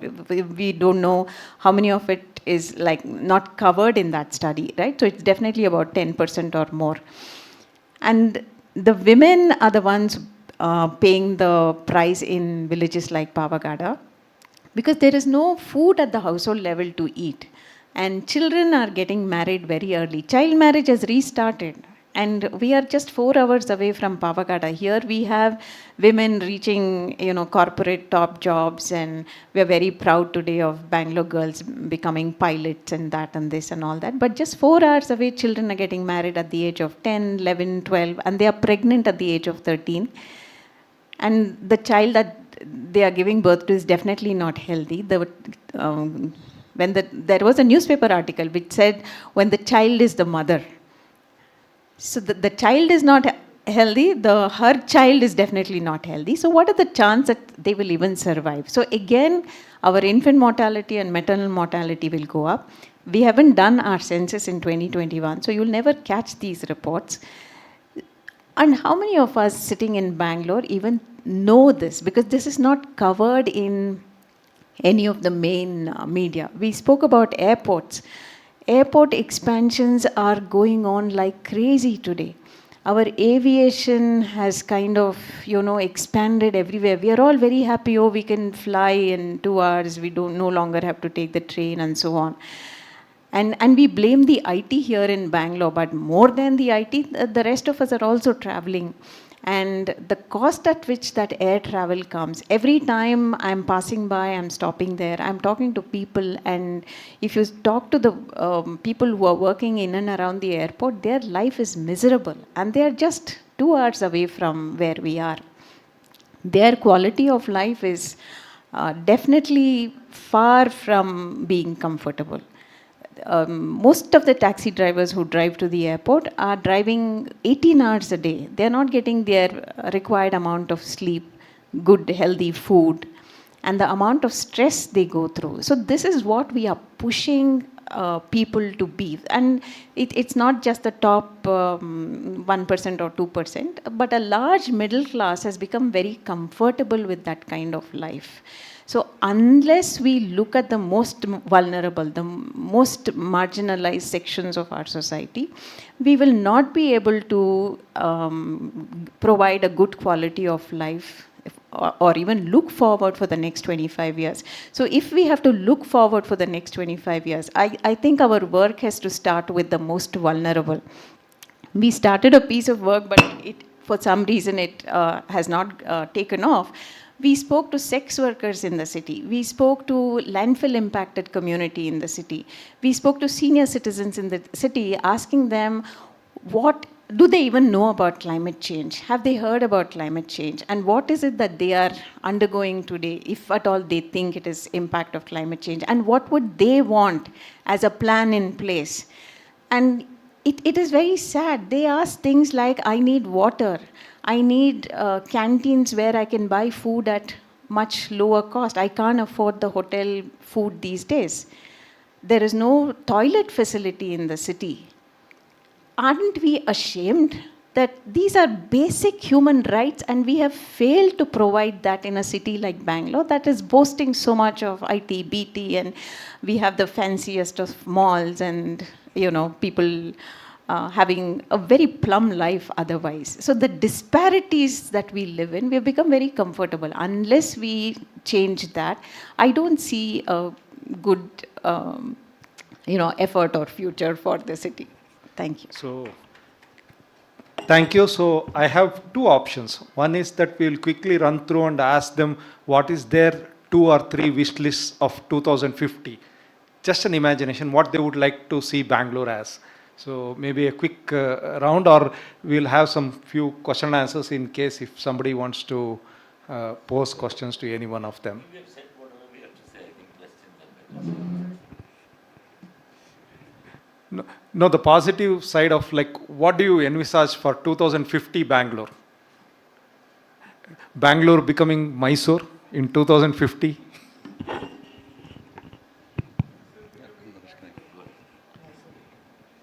Pardon me? Bangalore becomes Mysore. Mysore becomes Bangalore. Maybe that is one of the things. Even now I relate to Mysore being very calm, laid back, even today. ಅಲ್ಲ ಒಂದು ವಿಷಯ ಕನ್ನಡ ಎಲ್ರಿಗೂ ಅರ್ಥ ಆಗುತ್ತಲ್ಲ. ಸಲ ಒಂದು ವಿಷಯ ನಾವು ಈಗ ಓಝೋನ್ ಲೇಯರ್ ಸಂಬಂಧಪಟ್ಟಂಥ ಚರ್ಚೆಗಳಾಗ್ತಾಯಿದ್ವು 1980s. Of course it was very dangerous. Ozone layer, ozone is also a greenhouse gas, so it cannot be beyond a certain proportion. But ozone layer was depleting, and they found, so there was science that explained it, science that discovered it, and science that explained why it was depleting. And science also provided solutions. They said, look, this is what you can do, right? Now, all of us are endowed with multiple intelligence, but there are also climate scientists who provided this information. At that era, at that time, one, there was an international political will to understand, look, this is it, and we need to do something about it. So that cumulative impact of a political will mobilized at the universal level was very useful. They said, look, these chemicals are producing, are leading to ozone depletion. And you know that by 2040, the ozone layer would have repaired itself. And that is because of the steps that were taken then. What I'm trying to say is common sense on one side, scientific inquiry on the other. There's no religion here. There is no differentiation. If you go to the borders of India or any other country, the sand that is this side is the same as the other. You know, there's dragonflies gottalla nimge? Helicopter chitte antivalla ನಾವು. Helicopter ಚಿಟ್ಟೆ ಕತೆ ಕೇಳಿರ್ಬೋದು ನೀವು. ಎಷ್ಟು ಆಲ್ಟಿಟ್ಯೂಡಲ್ಲಿ ಹಾರ್ತವೆ ಗೊತ್ತಿವೆ ನಿಮಗೆ ಅದು? ನೀವು ಎಷ್ಟು ನೋಡಿದ್ದೀರಿ? ನೀವು ಎಷ್ಟು ಮೇಲಾರೋದು ನೋಡಿದ್ದೀರಿ? We see them in the park, like Beagle Rock Park, we see quite a lot of them at very maybe ground level. Ground level. They fly at an altitude of between 5,000 to 8,000 feet. And they migrate between Africa and India every year. And they've been doing, and they are as old as the dinosaurs, so which means they've been around for millions of years. And they do that seasonally because the rains come to India first, and then the polar winds merge with the trade winds and take the monsoon back to African continent. So just before the monsoons arrive in India, they are here to eat mosquito larvae. And they have a good, like you said, parkal, Krishnaraw parkal ಎಲ್ಲ ಮಜಾ ಮಾಡ್ಕೊಂಡು ವಾಪಸ್ಸು Africa ಹೋಗ್ತವೆ ಹರ್ಕೊಂಡು. Just before the monsoon arrives there. That is the connection that we have. So for now, imagine if they start using pesticides in Africa, they don't use much because they're not, as Naresh was saying, they're not as so-called developed as such. So they don't use as many chemicals. But if they start using chemicals, what happens to malaria rates in India? Or just when they have to move out and go back to Africa, we start using chemicals. What will happen? Right? So if I think of a future, I think of a future which is based on common sense and has a scientific pursuit for ecology. ನಿಮಗೆ ಗೊತ್ತಿರಬೇಕಲ್ಲ ವ್ಯತ್ಯಾಸ ಎನ್ವೈರ್ಮೆಂಟ್ಗೂ ಇಕಾಲಜಿಗೂ. ನರೇಶ್ ಶುರು ಮಾಡ್ತಾ ecology ಬಗ್ಗೆ ಮಾತಾಡಿದ್ರು.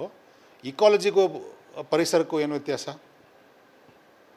What is the difference between ecology and environment? ಏನು ಹೇಳ್ತೀರಿ? ಪ್ರಶ್ನೆ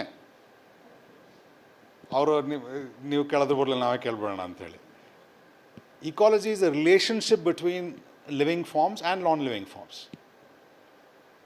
Environment is ಪರಿಸರ. ಇಲ್ಲಿ ಒಂದು ಎನ್ವೈರ್ಮೆಂಟ್ ಇದೆ, ಹೊರಗಡೆ ಹೋದ್ರೆ ಎನ್ವೈರ್ಮೆಂಟ್ ಇದೆ, everything around us. But the relationship between these various forms, both life forms and non-life forms, is what is ecology. So common sense and science can, if those prevail, then we can look after the ecology. One more example before I stop. ಮಳೆ ಎಷ್ಟು ಬರುತ್ತೆ ಬೆಂಗಳೂರಲ್ಲಿ? ಎಷ್ಟು ಬರುತ್ತೆ ವರ್ಷಕ್ಕೆ ಅಂದಾಜು? ಎಷ್ಟು about 900 to 1000. About 900, sometimes it goes down to 800. 2 years ago it was 1200. Now let's calculate 1 mm of rain on 1 acre of land. 1 mm of rain on 1 acre of land. How much of water is that? 4.5 liters, 4.5 lakh liters. 1 mm of rain on 1 acre of land is 4.5 lakh liters. And Naresh will be able to tell you this conventional BDA planning. I mean, BDA areas are still better than unplanned layouts, but he'll tell you that with the roads and parks and this, that and the other, you can build about 23, 30, 40 houses on an acre of land. So 23 ಮನೆ ಒಂದು ಮನೆ ಮೇಲೆ ಇದೆ ಅಂದರೆ 46 ಮನೆ ಅಂದ್ಕೊಳ್ಳೋಣ. 46 ಮನೆಗೆ ಎಷ್ಟು ನೀರು ಬೇಕಾಗ್ಬೋದು? 1 mm ಮಳೆಯಲ್ಲಿ ನಿಮಗೆ 4.5 ಲಕ್ಷ ಲೀಟ್ರ್ ಬರೋದಾದರೆ, even if you say 50% runoff, let it go to the valley, the valleys are alive and goes to the river, you are still talking about 450 mm into 4.5 lakh liters per year. 46 ಮನೆಗಳಿವೆ. ಇಲ್ಲ slum ಅಂತ ಅಂದ್ಕೊಳ್ಳೋಣ, ಸ್ಲಮ್ಮಲ್ಲಿ water consumption ಭಾಳ ಕಮ್ಮಿ ಇರುತ್ತೆ. Slum ಅಂದ್ಕೊಂಡ್ರೆ ಆ 1 ಎಕರೆಯಲ್ಲಿ 200 ಮನೆ ಇದೆ ಅಂತ ಅಂದ್ಕೊಳ್ಳೋಣ. ಸೊ ನಾವು ಬೆಂಗಳೂರಿಗೆ ಅಲ್ಲಿ ಬದುಕೋಕ್ಕೆ ಬೇಕಾಗಿರೋಕ್ಕಿಂತನೂ ಜಾಸ್ತಿ ಮಳೆ ನಮ್ಮಲ್ಲಿ ಬೀಳುತ್ತೆ. ನಾವು ಸಾಧಾರಣವಾಗಿ ಆಲೋಚನೆ ಮಾಡೋದಾದರೆ, ಸಹಜವಾಗಿ ನಾವು ಇದನ್ನು ಹಿಡಿದಿಟ್ಕೊಳ್ತೀವಿ, ಅರ್ಧ ಹಿಡಿದಿಟ್ಕೊಳ್ತೀವಿ ಅನ್ನೋದಾದರೆ we can work. But it requires science, it also requires common sense. So that priority has to be done, I think, and you will be able to plan, mitigate climate change. ಅಂತ ನನಗನ್ಸುತ್ತೆ. Because 40 crores could be 40 crores per month, electricity charges moving, but 40 crores ಎಷ್ಟು units? So even to move water from a lower gradient to Bangalore, Kaveri low gradient, up the gradient to Bangalore, how much of electricity are we generating? Using. So instead, why don't we do this? We are already water secure. ಅಂತ ನನಗನ್ಸುತ್ತೆ. Just to continue on what Kshithij is saying, I think the language and the metrics are designed to confuse all of us. ಏನಾಗುತ್ತೆ ಅಂದರೆ, water flows into a dam in cusecs or cubic meters per second. TMCR. Technically, it is illegal to use the British system of measurement in India. You can actually be fined and put in jail if you say feet instead of meter. I don't know whether you know that. It's a law. No, not till now. The metric system is the only system, but we are not, as usual, there is no enforcement. So we can Everybody understands 30, 40, 40, 60, exactly. Right? If I say 10 meter by 12 meter, you don't know what that is. But dam, the water, if you notice how water is reported, water flows into a dam in cusecs, cubic feet per second. It is stored in the dam in TMC feet, which is 1000 million cubic feet. It is released from the dam in millions of liters, right? And it comes to your house, okay, and you still are paying for it in units of 1000 liters. But when it rains in millimeters. Please note, all these measurements are referring to only one thing, the volume of water.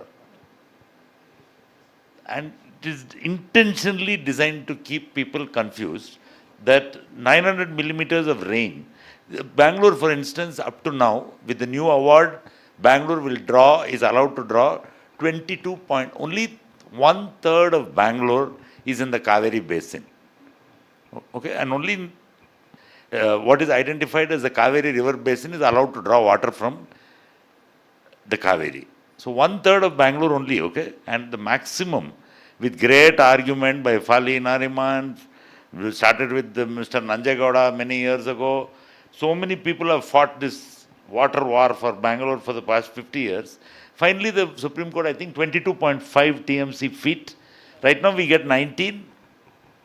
We got another 3 TMC feet. That is it. We cannot get any more water from the Kaveri river. Right? Just as an example, Mandya, gets 70 TMC feet to grow sugarcane. All of you know sugar is the new smoking. And it also consumes 20 times as much water as rice and grain to grow one sugarcane crop. 20 times. 70 TMC feet is going to Mandya. 22.5 TMC feet is coming to Bangalore. The water demand of Bangalore is already about 28 TMC feet, which is why borewell. So Bangalore does not have a water problem. It has a water management problem and it has a water extraction problem. But what we are all neglecting right in front of our own eyes is 900, say, assuming 1000 millimeter of rain that we get, is roughly what you said. It's about 14-15 TMC feet. It is almost 3/4 the Kaveri, Mattondu Kaveri, ಮೇಲಿಂದ ಬರ್ತಾ ಇದೆ. And it falls into our thing, it gets mixed with sewage, it gets run off into the thing, and we are happily supplying it to Tamil Nadu and polluting the Periyar river or Palar river or whatever it is, and further polluting the Kaveri.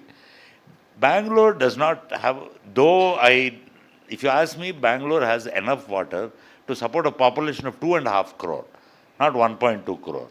But whether we want Bangalore to have 2.5 crore, where will they live? What will they work? What will they do?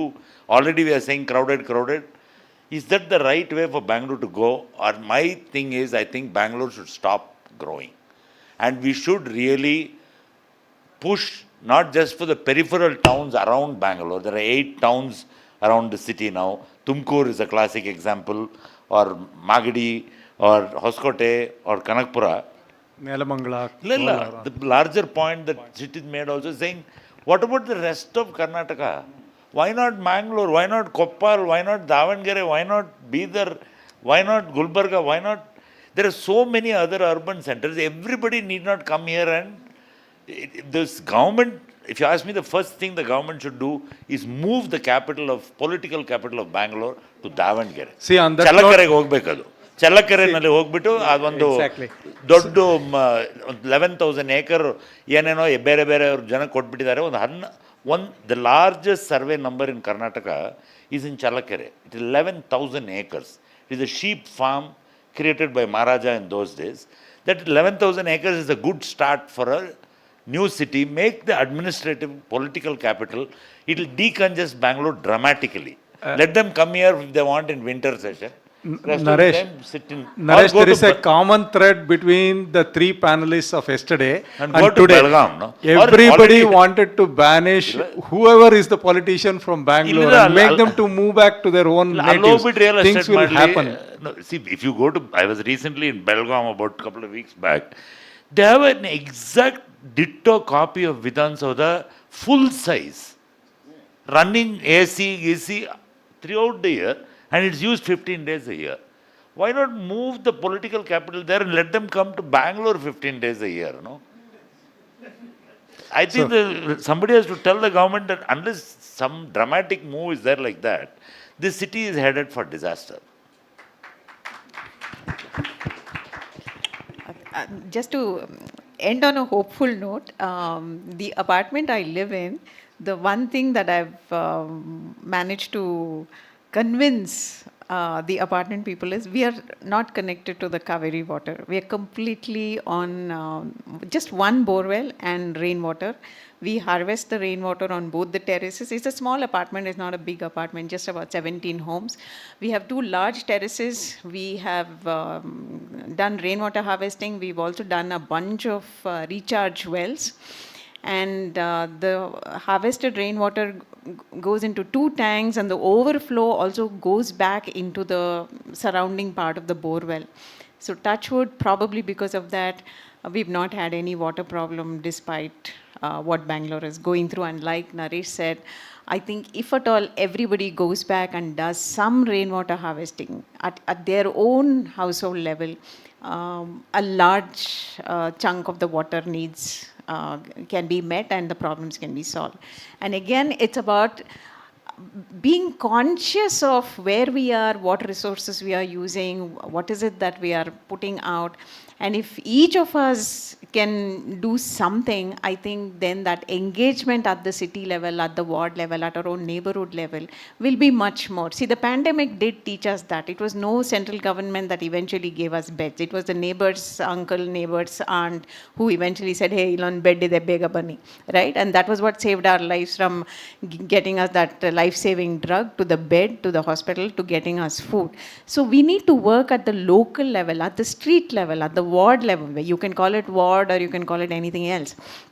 But at that level, we need to wake up and we need to engage with the problem. And I see that in some of the neighborhoods today, because people do engage with their ward offices, and they also call up and say, this meeting is happening today, come. Yes, 3 years back, the ward committee meetings were running extremely well. The minutes of the meeting were on the website. Everybody could read, understand what is happening.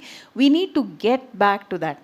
Yes, it's going to have a lot of problems initially, but unless we do that, I don't think we'll have a good future looking forward. That needs to be done. Thank So you. on the positive note from all the three of our panelists, I would expect that there is a round of applause for all the three panelists, Bhargavi, Dr. Kshithij and Naresh Narasimhan.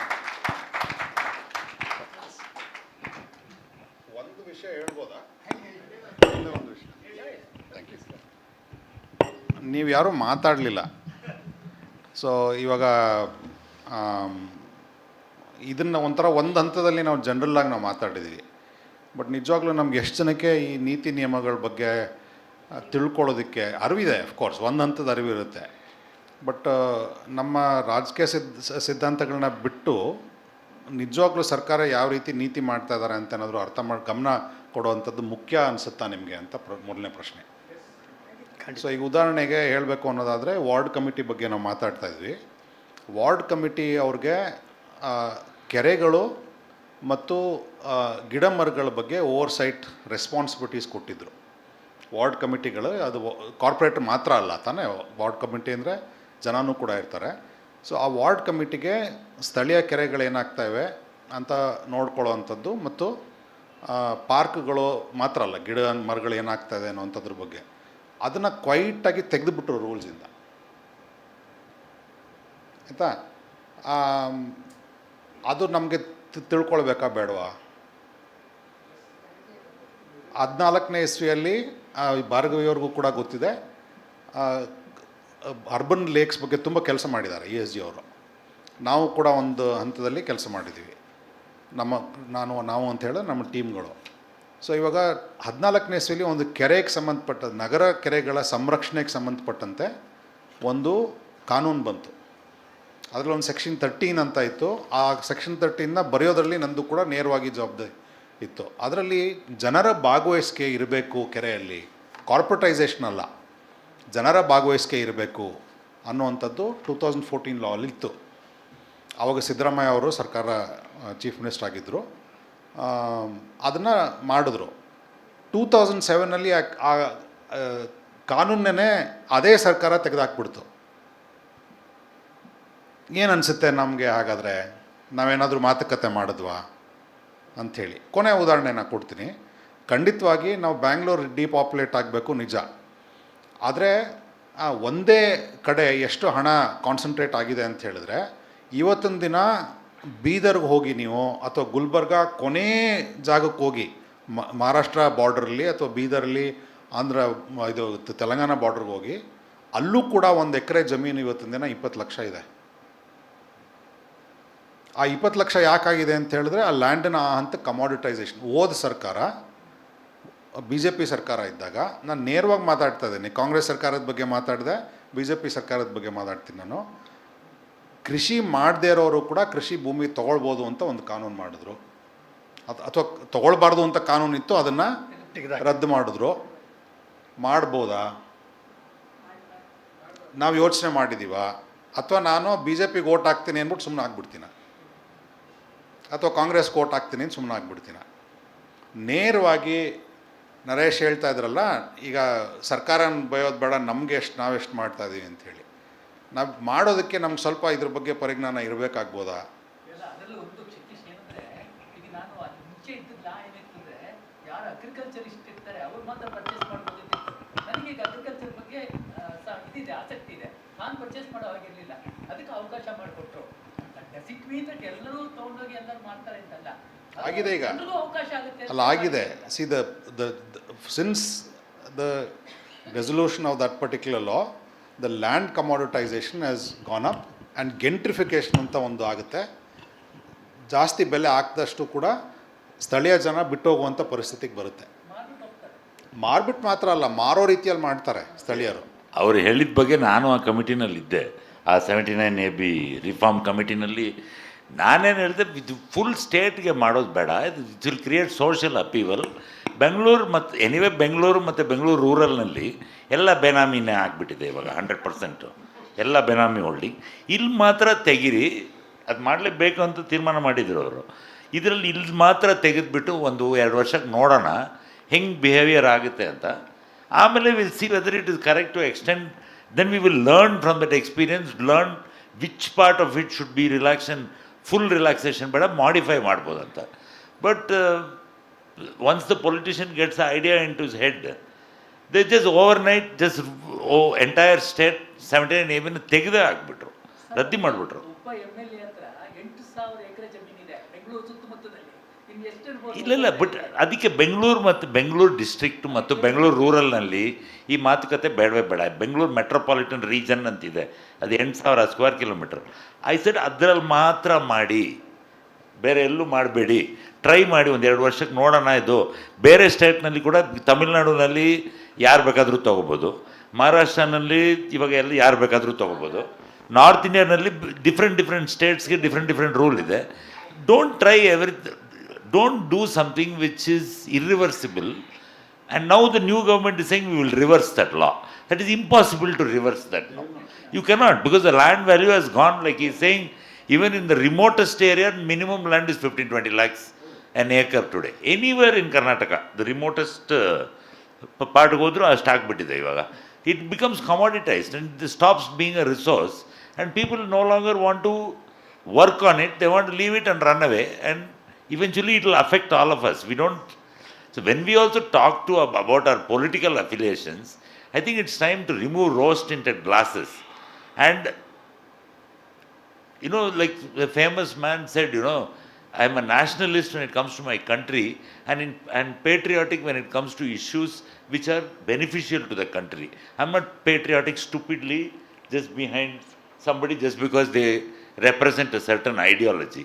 You have to be a little more clear about what is important for you and what is important to the nation as a whole and to society as a whole also. It's not, we cannot blindly support any one particular ideology. I think I'll end by saying that it's good to be a frenemy to politicians.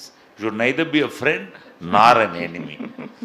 That way you keep some little clarity in the way you behave.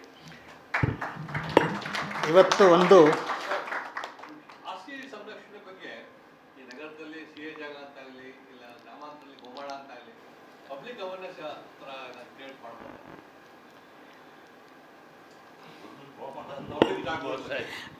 ಖಂಡಿತ. So ಅದನ್ನು ಬ್ರಾಡಾಗಿ Commons ಅಂತೀವಿ.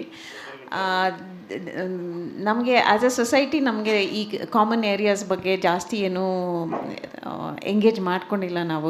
ಅದು city level itself ನಿಮ್ಮ ನೇಬರ್ಹುಡ್ಡಲ್ಲೇ ನೀವು ನೋಡಿಕೊಂಡ್ರೆ ಈ ಒಂದು Civic amenity site ಅಂತ ಏನಿರುತ್ತೆ ಅದನ್ನು ಮ್ಯಾಪಲ್ಲಿ ನೋಡಿದ್ರೆ ನಿಮ್ಗೆ ಸಡನ್ಲಿ ಯು ವಿಲ್ ರಿಯಲೈಸ್ ಇಲ್ಲ maybe the 70s, 80s, 90s also it was given to some schools, hospitals ಆ ಥರ. ಬಟ್ ಈಗ ಮೋರ್ ರೀಸೆಂಟಾಗಿ ನೋಡಿದ್ರೆ it has been gobbled up by very influential people and they are commercial complexes. So the people need to understand. So that is at the urban level. Rural areas only the commons are being diverted to a variety of projects. Naresh just mentioned the Chalkere city. The Chalkere has been turned into a so-called science city in the most unscientific way again. 13,000 acres of common land.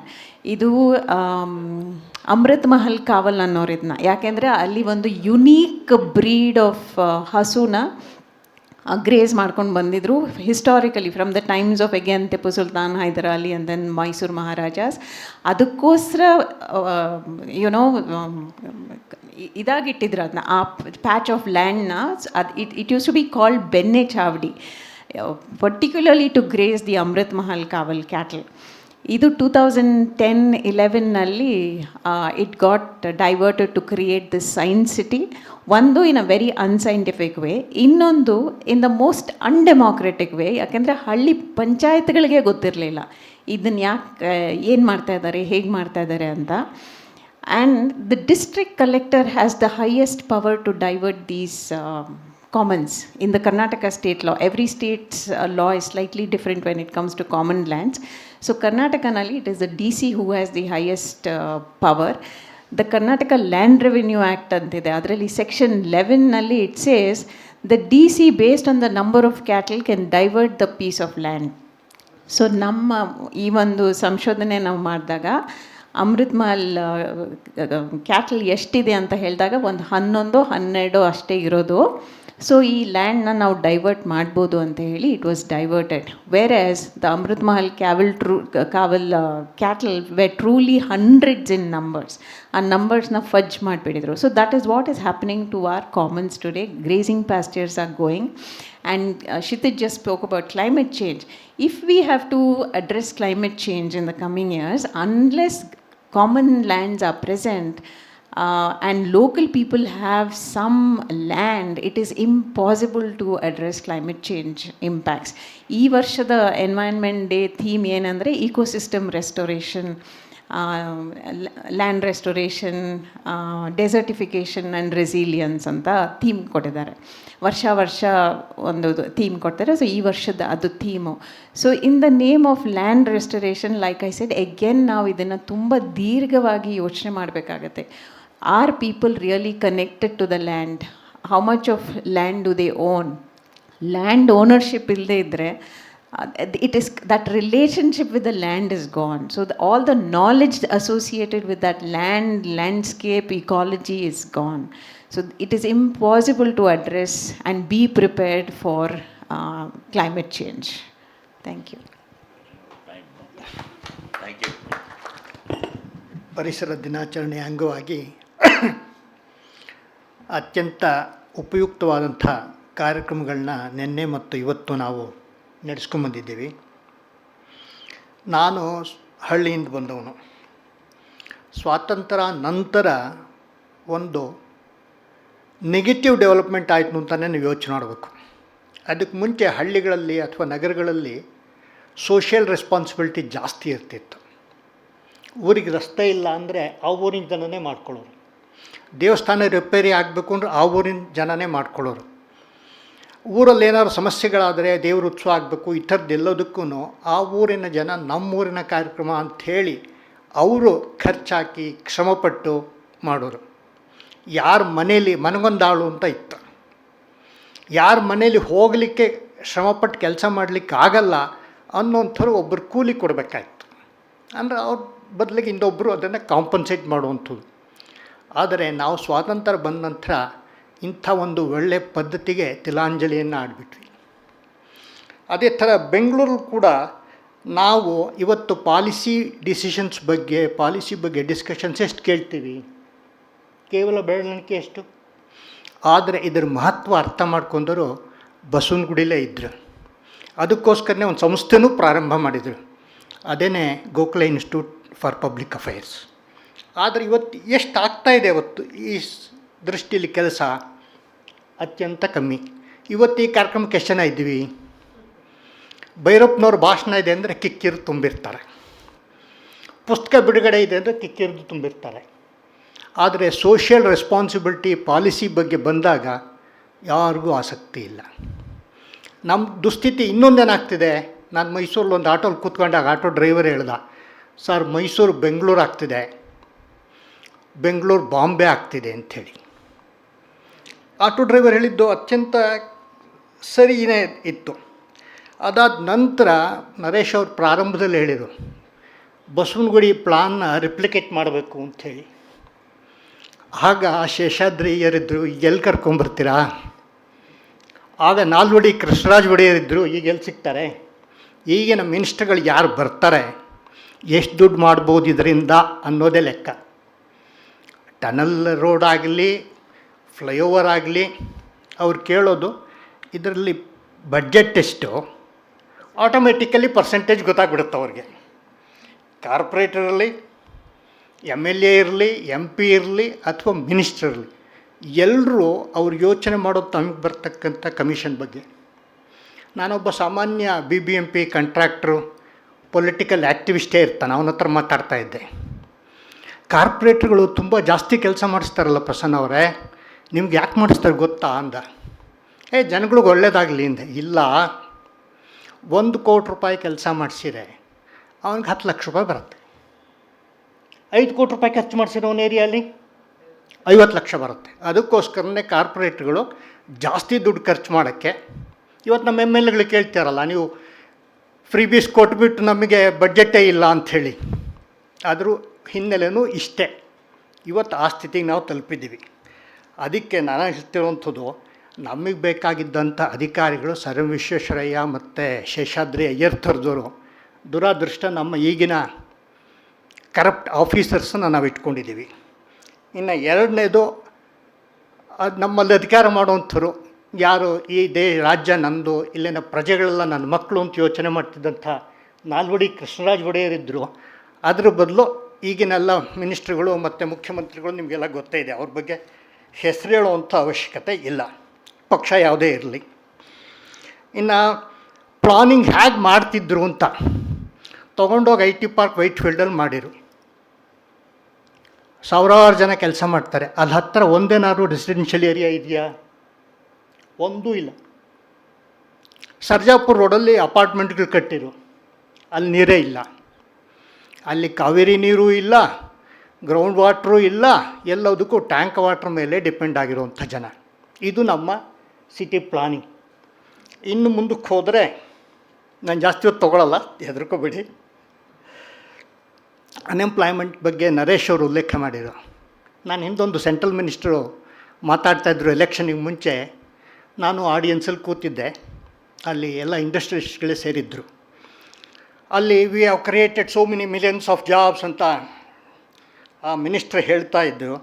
ನನ್ನ ಪಕ್ಕ ಕೂತಿದ್ದ industrialist ಹೇಳಿರು, 10,000 ಜನ ಕರ್ಕೊಂಬನ್ನಿ, avenue ರೋಡಲ್ಲಿ ಕೆಲಸ ಕೊಡಿಸ್ತೀನಿ ಅಂತ. Avenue ರೋಡಲ್ಲಿ ಕೆಲಸ ಮಾಡಲಿಕ್ಕೆ ಕೆಲಸಗಾರ ಸಿಗ್ತಾ ಇಲ್ಲ ಇವತ್ತು. ಇವರು ಹೇಳ್ತಾರೆ ಇಷ್ಟೊಂದು ಜನ ಅಂತ, ಎಲ್ಲಿ ಕೊಡ್ತಿರ್ಕೆ, ಎಲ್ಲಿ ಜನ ಇದ್ದಾರೆ ಅಂತ. ಇವತ್ತು ನಮ್ಮ ಹಳ್ಳಿಗಳೆಲ್ಲ ವೃದ್ಧಾಶ್ರಮಗಳಾಗಿವೆ. ಹುಡುಗರೆಲ್ಲ ಬೆಂಗಳೂರಿಗೆ ಬರ್ತಾರೆ ಕೆಲಸಕ್ಕೋಸ್ಕರ, ಯಾವುದೇ ಅವರಿಗೆ ಸ್ಕಿಲ್ಸ್ ಇರಲ್ಲ. ಸಮಸ್ಯೆ ಇರೋದು ಅಲ್ಲಿ. ಏನಂದರೆ ಸ್ಕಿಲ್ಸ್ ನಾವು ಕೊಡುವಂಥ ಕೆಲಸ ಆಗ್ತಿಲ್ಲ. ಇನ್ನು ಮುಂದಕ್ಕೆ ನಮ್ಗೆ ಐಶ್ವರ್ಯ ಬಂದು ನಮ್ಗೆ ಅನೇಕ ಕೆಟ್ಟ ಅಭ್ಯಾಸಗಳನ್ನು ಕಲಿಸಿದೆ. ಏನಂದರೆ ಯೂಸ್, ರೀಯೂಸ್, ರೀಸೈಕಲ್ ಮತ್ತು ರಿಯೂಸ್ ಆಗಬೇಕಾಗಿತ್ತು. ಇವತ್ತು ಅದು ಹೊರಟೋಗಿದೆ. ಇವತ್ತು ಪೆನ್ ಮುಗಿದ್ರೆ ರೀಫಿಲ್ ಚೇಂಜ್ ಮಾಡುವಂಥ ಅಭ್ಯಾಸ ನಮ್ಗೆ ಹೊರಟೋಗಿದೆ. ಪೆನ್ ರೀಫಿಲ್ ಮುಗಿತಾ ಏನು ಮಾಡ್ತೀವಿ, ಮತ್ತೊಂದು ಪೆನ್ ತೊಗೊಳ್ತೀವಿ. ಯಾಕೆ ಅಂದರೆ ನಮ್ಮಲ್ಲಿ ದುಡ್ಡಿಗೆ ಬೆಲೆ ಇದಾಗ್ಬಿಟ್ಟಿದೆ. ಏನಂದರೆ ಪರವಾಗಿಲ್ಲ ಹೋಗಲಿ ಅಂಥೇಳಿ.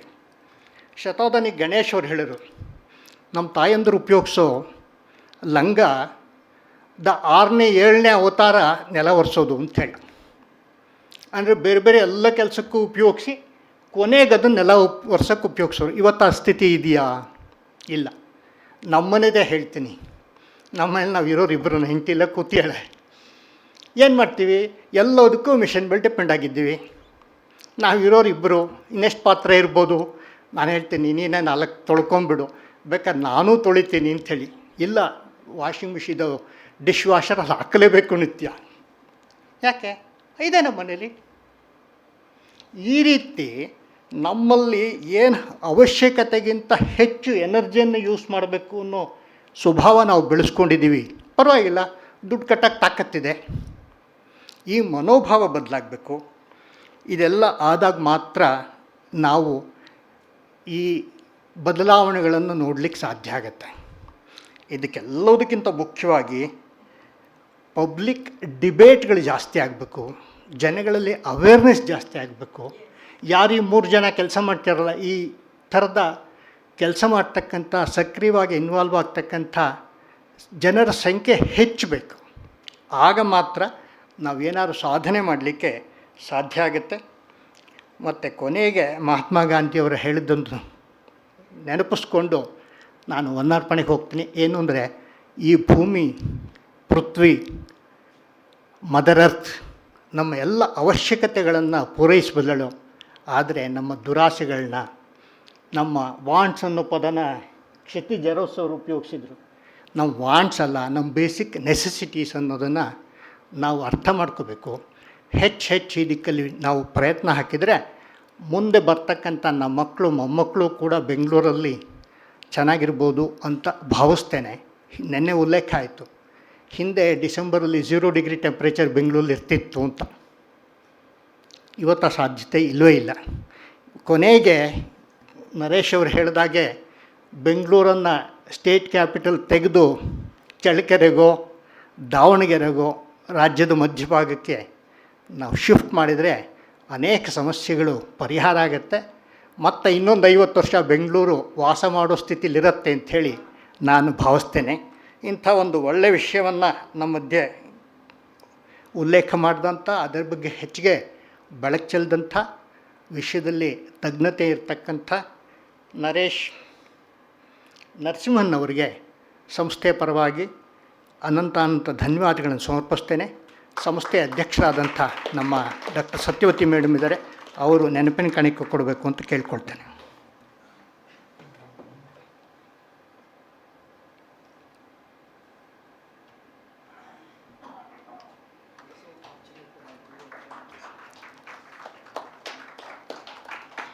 ಇನ್ನು ಇವತ್ತಿನ ದಿನ ಮತ್ತೊಬ್ಬರು ಮಾತಾಡಿದವರು ಡಾಕ್ಟರ್ ಕ್ಷಿತಿಜ್ ಅವರು ಕೂಡ ಲಾ ಕಾಲೇಜಲ್ಲಿ ಇದೇ ವಿಷಯದಲ್ಲಿ ಹೆಚ್ಚು ಸಾಧನೆಯನ್ನು ಮಾಡಿರ್ತಕ್ಕಂಥವರು. ಅತ್ಯಂತ ಸೂಕ್ತವಾಗಿ ಇವತ್ತು ಅವರು ತಮ್ಮ ವಿಷಯವನ್ನು ಮಂಡನೆ ಮಾಡಿದ್ದಾರೆ. ಅವರಿಗೂ ಕೂಡ ವರ್ಲ್ಡ್ ಕಲ್ಚರ್ ಪರವಾಗಿ ಅನಂತ ಧನ್ಯವಾದಗಳನ್ನು ಸಮರ್ಪಿಸ್ತೇನೆ.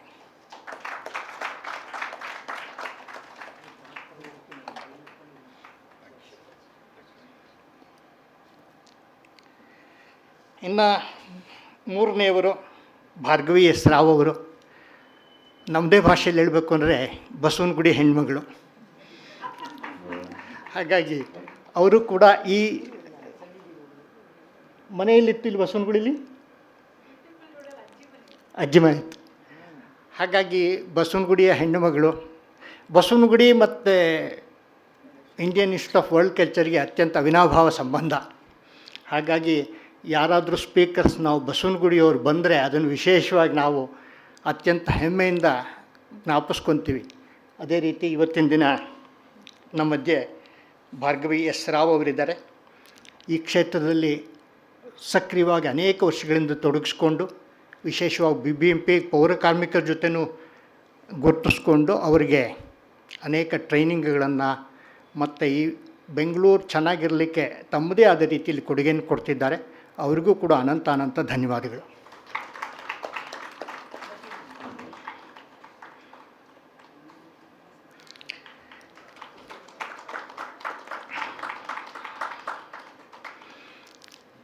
ಇವತ್ತಿನ ದಿನ ಈ ಕಾರ್ಯಕ್ರಮದ ವ್ಯವಸ್ಥೆಯನ್ನು, ಪ್ರಯೋಜನೆಯನ್ನು ಬೇರೆ ಬೇರೆ ಸಂಸ್ಥೆಗಳು ನಮ್ಮ ಜೊತೆ ಕೈಗೂಡಿಸ್ಯಾರೆ.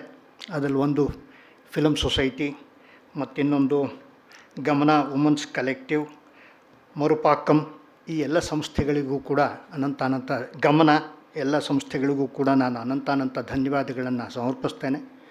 ಇವುಗಳೆಲ್ಲರನ್ನೂ ಜೋಡಿಸುವಂಥದ್ದು, ಬೇರೆ ಬೇರೆ ಈ ವಿಷಯ ತಜ್ಞರನ್ನು ಕಾರ್ಯಕ್ರಮಗಳಿಗೆ ಜೋಡಿಸಿ ಅವರು ಬರೋ ಥರ ಮಾಡಿ ಅವರಿಂದ ವಿಷಯವಂತ ವ್ಯಕ್ತ ಮಾಡಲಿಕ್ಕೆ ಒಂದು ವೇದಿಕೆ ಕಲ್ಪಿಸುವಂಥ ಕೆಲಸನ ತುಂಬ ಅಚ್ಚುಕಟ್ಟಾಗಿ ನಮ್ಮ ವೆಂಕಟೇಶ್, ನಮ್ಮ ಆನರರಿ ಸೆಕ್ರೆಟರಿ ಮಾಡ್ತಾಯಿದ್ದಾರೆ.